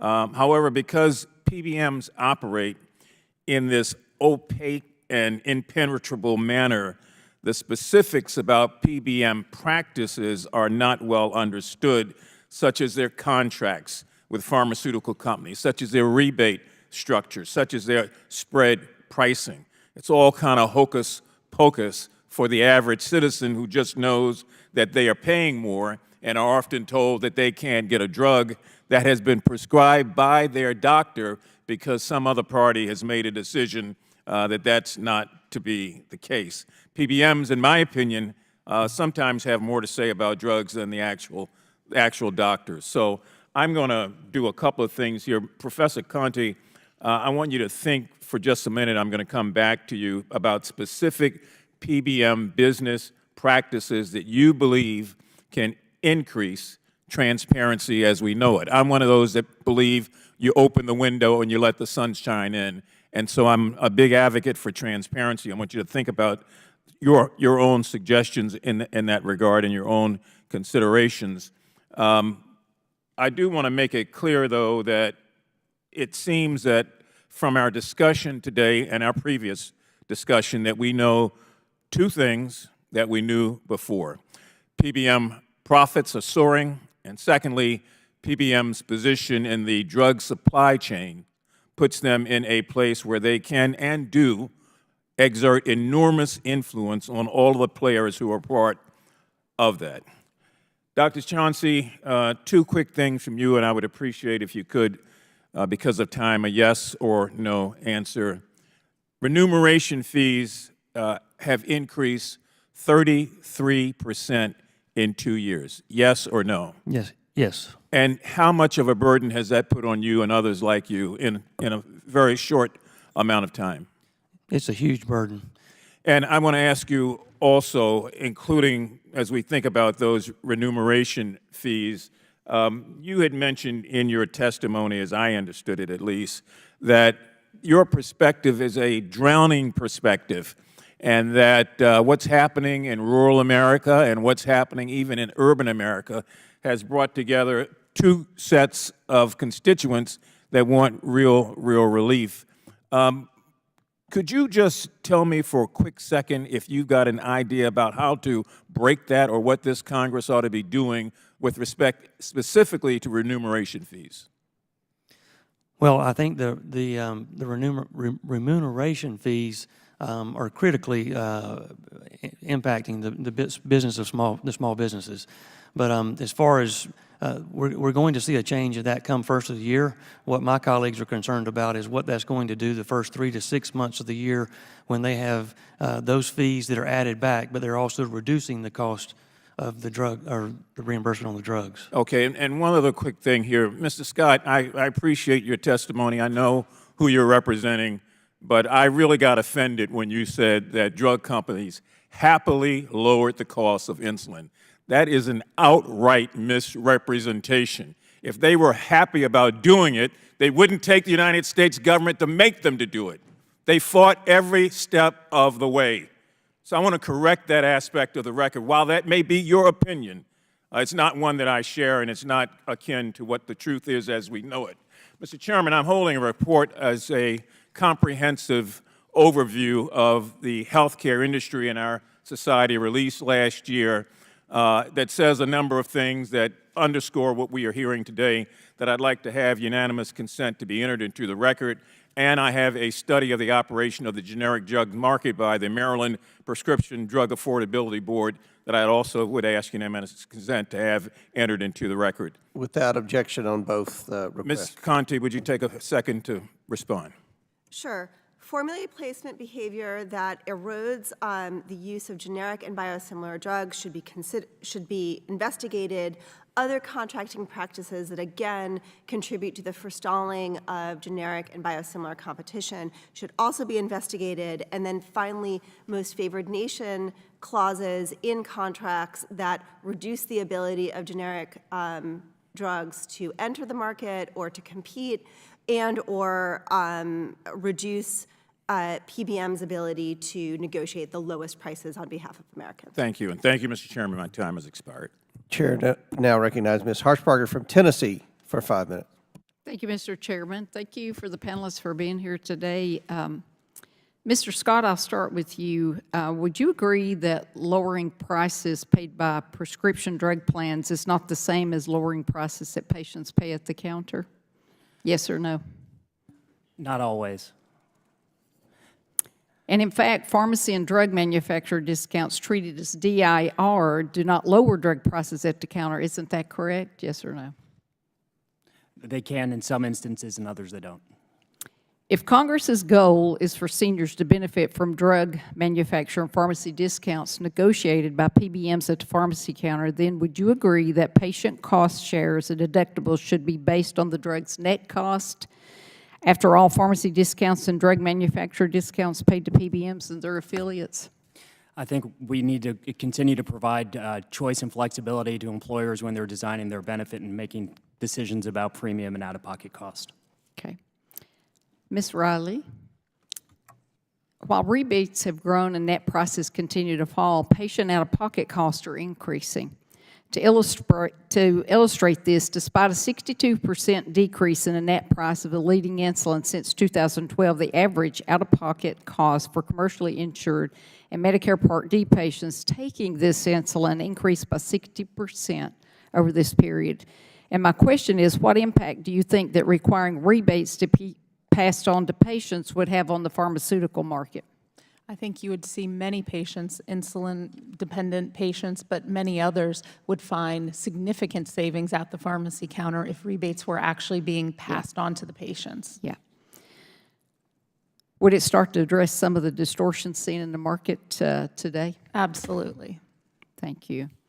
I'll go back to you, Mr. Scott. According to a December 2021 study by the drug pricing research nonprofit 46 Brooklyn Research, in October of 2021, competition among new generic manufacturers brought the median list price of generic Tecfidera, a blockbuster MS drug, down to $900 per prescription. The average pharmacy acquisition cost at that time was $184 per prescription. Considering the brand version of that drug had a list price of more than $8,200 per prescription at that time. So my question is, what do you say to the more than half the seniors who were stuck in Medicare Part D plans whose PBMs forced them to buy the more expensive brand version when they could have saved thousands of dollars by taking the generic? So without knowing the specifics on that drug, I would operate off an assumption that the brand was able to bring the cost, not the price, but the cost of that drug down below the cost of the competitor. And so it made the cost for the Medicare plan less expensive. You know, I just left another hearing on energy and commerce with CMS, and we talked about these things. And there's a lot of work to be done. And the GAO just did a study that proves that there is a lot of work to be done. And I'm going to suggest that the GAO study that they did complete goes to the FTC to do their inquiry, investigation, whatever you want on PBMs, but there's a lot of disparity there. And I know as a pharmacist and as a compounding pharmacist what the cost of these drugs are. So a lot of work to be done, and I appreciate you all being here today. And thank you, Mr. Chairman, for letting me wave on. Thank you, sir. Chair now recognize Mr. Achiklas from Massachusetts. Thank you, Chairman. I appreciate you allowing me to wave on. I wish that the gentleman from Missouri had stayed. We could have had a good colloquy because he brought up Netflix as an analogy, and it's a shame because it's actually a terrific analogy, and yet he derived the exact wrong conclusion from that analogy. But it's a useful case study because we get drawn into all this jargon to to help us think through what's really happening here. Netflix is actually kind of exactly how we would hope that insurance companies and PBMs would work. You pay a subscription fee every month, $11 for Netflix. That's like your premium to an insurance company. They have a catalog of shows. Some of them cost a lot to make. Some of them cost nothing at all to make, blockbusters or indie films.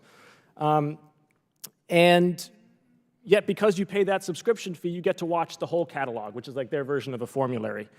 And they even have like a specialty pharmacy kind of, where you can get mail order DVDs if you really want something esoteric that they can't supply off of the streaming service. So I wish insurance companies would look like Netflix. It actually is a good competitive model, and they've got Disney Plus and Paramount, and they've got a nice competitive marketplace there. It's keeping the premiums, as in the subscription fees, on a monthly basis low. Now let's actually use the Netflix analogy to describe how PBMs actually work. Let's say you wanted to watch Real Housewives. They would instead say, oh, that actually costs a lot of money to make. Could you try Gilmore Girls first? We need you to watch that and see if you like it. That's called a step edit. That's what that PBMs do there. Or they would say, you know what, we need a written permission from your wife to go watch Real Housewives because we won't let you watch it otherwise. That's called a prior authorization. Now let's say that you wanted to watch Pirates of the Caribbean, and they said, well, wait a minute, that costs $250 million to make. We're going to need you to pay co-insurance on that. So can you fork over $25,000 to help us cover the cost of that production? Now, of course, consumers would say, get lost, right? They would unsubscribe immediately. They would go to Disney. You don't have that kind of behavior. Why doesn't that happen in PBMs? Why don't we have that same kind of competition? Now, there's a lot of reasons. I don't want to overexert the analogy. There are legitimate differences, particularly with genericization, et cetera. But a big one is that wanting to watch Pirates of the Caribbean is different than having cancer. When you have cancer, you don't get to just say, actually, I'd rather not pay that co-insurance. What you have to say is, oh my goodness, my husband has to quit his job to take care of me, and I have to sell my car, and we're going to have to sell the house, and we're going to go into medical debt, which is one of the leading causes of bankruptcy in this country. We have a system where the insurance companies, through formulary design, have put the onus of out-of-pocket costs squarely on the patients in this country in a way that is driving people to despair and debt. Now, PBMs like to claim over and over that drug manufacturers alone are responsible for high drug prices and for setting drug prices, but it's just not true. A 2022 report from 3Axis Advisors, Single Plan Analysis, found a 51% increase in prices at the counter for generic medications in a 30-month period in Medicare Part D, despite the fact that NADAC saw 8.7% deflation for the same basket of generics. So the actual cost versus the billed cost. Now, also in a newly released report by 3Axis Advisors, their analysis found that one PBM reimbursed an independent pharmacy at 5 different prices for an antidepressant medication, duloxetine, dispensed by the pharmacy on the same day. 5 different prices, same day, same pharmacy. The prices range from $9.30 to $96, tenfold difference in price for the same drug at the same pharmacy on the same day. Mr. Chancey, would you agree that based on the foregoing, it is the PBMs that are driving drug prices up for American seniors? Yes. And Mr. Scott, can you explain, please, how generic medications, where the market is supposed to work efficiently, can decrease by 9.1%, yet their costs for seniors increase by 51%? I'm sorry, Congressman, could you say that again? How generics can decrease by 9.1% as measured by NADAC. That's the actual cost. Now, we have to improve NADAC to get more transparent reporting, but even so, it's still the best measure. Yet their cost for seniors increased by 51%. This is an independent analysis. Depending on the generics in question, I think it gets back to the issue we've discussed for much of the hearing around whether the competitor drugs are coming in at a lower net cost and therefore getting favorable formulary placement. Well, we're talking about generics here. Right, and generics normally are on that favorable formulary placement the vast majority of the time. And that's why we've seen that 90% dispensing rate for generics. Well, the vast majority of the time, except it seems from this analysis. Would you agree that we need better NADAC reporting as a basis for pharmacy reimbursement for those claims? We certainly would be open to talking about that. Would you be open to having out-of-pocket costs predicated on NADAC as opposed to on the list price? I think we have to involve plan sponsors in the conversation about how they want to design benefit for the unique populations they represent. No, that's a circumlocution. Do you agree, as a representative of the PBMs, that it would be more fair to predicate out-of-pocket costs for what the actual pharmacy paid for that drug? The PBM is there to work on behalf of the employer or the plan sponsor who's going to make the determination about those questions Okay. on out-of-pocket. I'm here to work on behalf of the patient, okay? And what's good for the patient is that they are not paying co-payment rates that are predicated on the list price that nobody pays. It's a made-up price. It's literally fiction. And the only person who's exposed to it are my constituents. Why shouldn't they have an out-of-pocket cost that's based on what the actual transaction and payment is for goods delivered? To the extent that we're deploying the savings delivered by the PBM, if you put all of that towards out-of-pocket costs, then you risk the potential of having an impact on the affordability of the benefit. It's a That's- trade-off as long as the cost Over of and drugs over is high. again, you point to the premiums going up. There's just no evidence to support that. It isn't true that the premiums have to go up if you're allowing, and indeed what we've seen is out-of-pocket costs going down improve medication adherence and lead to an overall healthier risk population. And I know- it's a false assertion. And I know when you and I last visited, we talked about the static versus dynamic scoring issues that have come around some of the estimates. But prior estimates, for example, around the Trump administration's rebate rule demonstrated a fairly dramatic effect on premiums. So it's go back something and I forth think on we that. have to be sensitive to. I'm over my time, Chairman. Thank you. Gentleman's time's expired. Very good analogy there. I enjoyed that. Now our questions have concluded, and prior to adjournment, the ranking member and I are going to give brief closing statements. I now yield to the ranking member for his closing statement. Mr. Chairman, first of all, thank you for calling us together for this important hearing. Thanks to the witnesses. I want to thank my friend, Mr. Auchincloss, for the great insight he brings to this problem. I appreciate the insights of all the witnesses and the ways that different players in the healthcare system, from the pharmaceuticals to the PBMs, may be placing barriers in the way of people just getting affordable medication. And it's troubling to me that 3 companies dominate the PBM market, giving them outsized influence in a healthcare system that is replete with actors who, if we are being honest, are all incentivized to put their profits over the needs and the interests of the patients, our constituents. I don't want to lose sight of the role that Big Pharma plays in this complex and multifaceted pharmaceutical supply chain. Mr. Scott makes some fine points about that. Drug companies have spent years making billions off of patients, and PBMs are now just one piece of the puzzle. They've gotten in on the action. The Inflation Reduction Act has already begun to create savings for seniors because we made sure that the market works by giving Medicare the power to negotiate with Big Pharma for lower drug prices. And President Biden is now working to expand these wins for people covered in the commercial markets as well. We have got to figure out a way to make sure that the patients are not paying exorbitant, bloated, inflated prices, so different actors within the medical system can get rich off of them. We've got to put the patients first. I'm glad for this hearing, and I'm glad to continue our work of investigating ways that we can be prioritizing the needs of the American people first. Mr. Chairman, I look forward to working with you on legislation to that effect. I yield back to you. Thank you. You want to ask questions, Ms. Porter? Is that okay? Ms. Porter, go ahead. She's been an advocate on this issue. I'll make an exception. You have 5 minutes. Thank you very much, Mr. Comer. I'm sorry, I was coming from a hearing that was not run as well as you do here in Oversight. Ms. Riley, we can both agree that pharmacy benefit managers, PBMs, are not working for patients. But I really want to illustrate the problem for the American people. What are pharmacy benefit managers supposed to do? The goal of a pharmacy benefit manager is to negotiate on behalf of employers and plan sponsors to lower the net cost of drugs. And I actually think they do that very effectively. I think the challenge is those rebates and discounts, which often exceed 50% of the list price, don't make their way back to the patient to lower the price that they ultimately pay. Are PBMs transparent about how much savings they negotiate and where those savings are realized? Typically not. I think that is one of the big challenges in the system today, is that it's hard for employers and plan sponsors to understand where the money goes. Increasingly, employers are demanding pass-through of almost all the rebates, but as a response, PBMs have shape-shifted and they've started transferring and getting more revenue off of fees they create, which are often opaque. They get them not just from pharmaceutical manufacturers, but from pharmacies as well. So as a patient, do patients have a way to know No. whether they're getting cheaper prices because their insurance plan uses a PBM? No. Okay. So if PBMs were more transparent, it's possible that patients would know and employers would know, patients would be able to, we'd have this data and we'd be able to figure out whether patients are really benefiting from PBMs and which PBMs.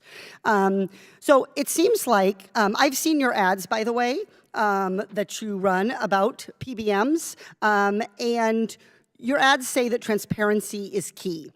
And many of your members, large pharmaceutical companies, advertise their medications on TV.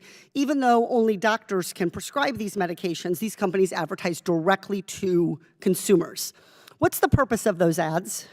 The purpose of those ads is to raise awareness for patients about medicines that may be available to treat conditions that they either know they have or know that they don't have yet. They raise symptom awareness to prompt a conversation between a doctor and the patient, but ultimately the decision about what medicine gets prescribed is up to the doctor and oftentimes the PBM or insurer, depending on whether that medicine is actually on the formulary or not. So there are lots of disclosures, though, that are made in these ads. We've all seen that virtually every drug is going to give you a headache and constipation and who knows what else. Those disclosures don't include, in these direct-to-patient ads, any disclosure about price. There's no price transparency in those ads, correct? Well, that's in part because the price paid depending on the consumer can vary. A patient on Medicaid may pay a different price than a patient with commercial insurance. So no, they don't, but those ads do direct patients back to those companies' websites to find out more information about pricing and what prices might be applicable for Are the them. companies' websites required to disclose the pricing? They're not, but our companies have voluntarily agreed to do that. The list price? Yes. Okay. So can you commit today to changing policy that your organization will disclose pricing? I realize there's multiple prices, but we could come up with a rule that says you have to disclose a range, you have to disclose the median price, the average price. Will you commit to that? I believe our companies are already and have committed to doing that. They direct patients back to their website where patients can find more information about the prices of the medicines. It's important as a patient, first of all, to not be scared off. They may go to the website and say, well, that's the list price. That's what I'm going to have to pay. Ms. Riley, but It may or may not be the reclaiming case. my time, I mean, they may be scared off by the headaches and constipation too. I mean, the idea here is to give people information. You said transparency was key. I think it would be key for people to have a sense of the possible range of costs.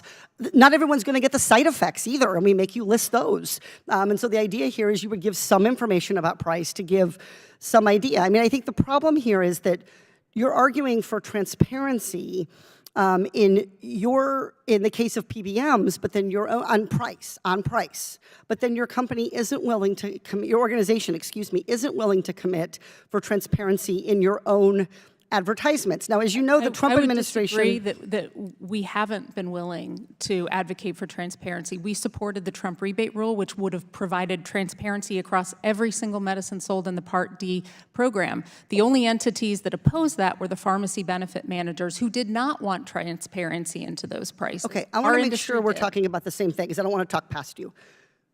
The Trump administration rule that would have required drug manufacturers to disclose list prices in TV ads, your organization and its members supported that, yes or no? Our organization did not support that, no. So you spent time and money, and your organization spent time and money opposing transparency for pricing when you advertise, but you want to hold PBMs to make those disclosures. In part because the list price is not a price that nearly anyone pays. Patients should know the price that they are going to pay when they go to the pharmacy counter, not the list price of a medicine.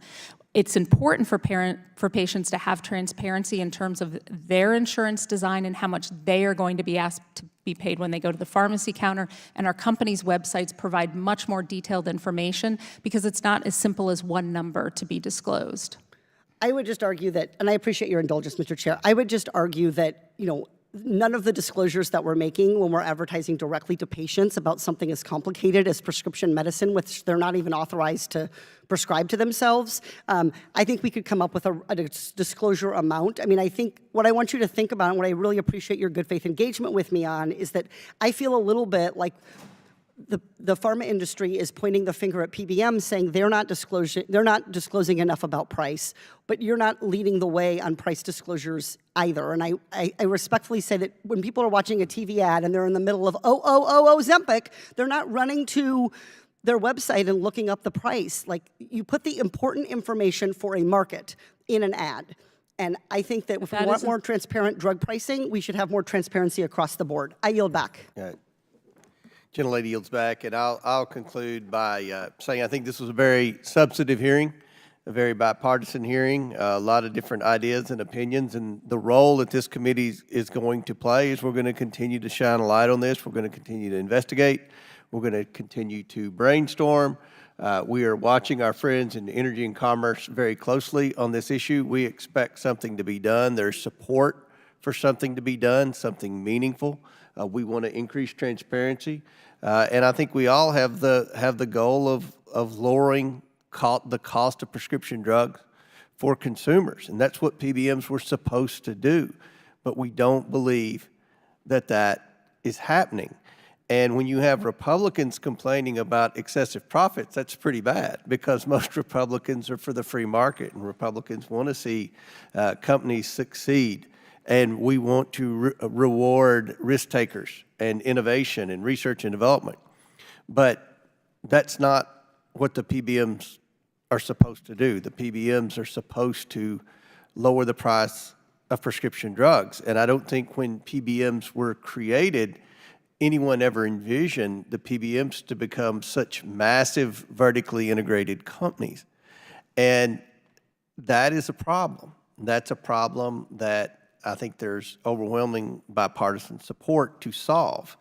You know, I was thinking Congress passes lots of bills, and every bill that's passed is well-intended. But oftentimes what happens are unintended consequences. And I was thinking about a couple of issues and bills that I have a pretty good amount of knowledge on in banking. Dodd-Frank. You know, Dodd-Frank was passed after the banks failed. And, you know, the goal was to hold the banks accountable and to not have any more banks that are too big to fail. And what's happened since Dodd-Frank, there have been no new banks created. And there have been, all the small banks are consolidating or are being taken over by big banks. So we have less choice out there, and it hasn't reduced the price of banking. I would argue it's increased the price of banking, more fees because there's less competition. The Farm Bill, I'm a farmer by trade.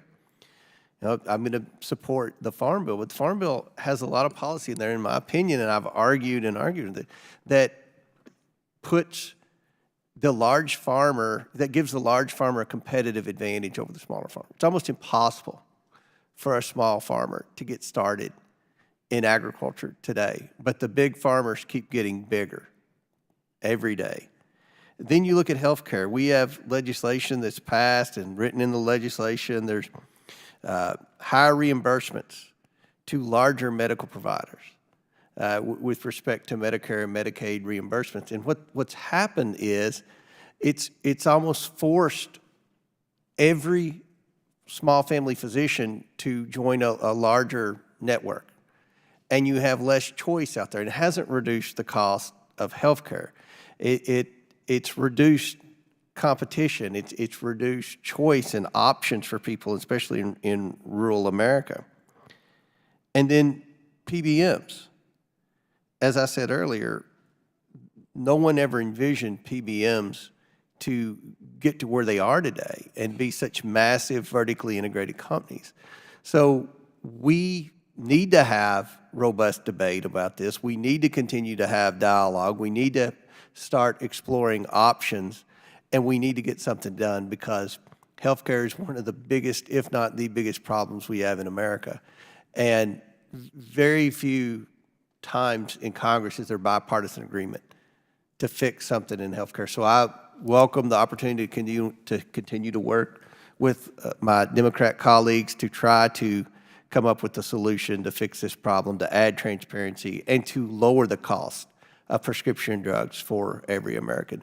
With that, I want to again thank our panelists once again for their important and insightful testimony today. With that and without objection, all members will have 5 legislative days within which to submit materials and to submit additional written questions for the witnesses, which will be forwarded to the witnesses for their response. If there is no further business, without objection, the committee stands adjourned.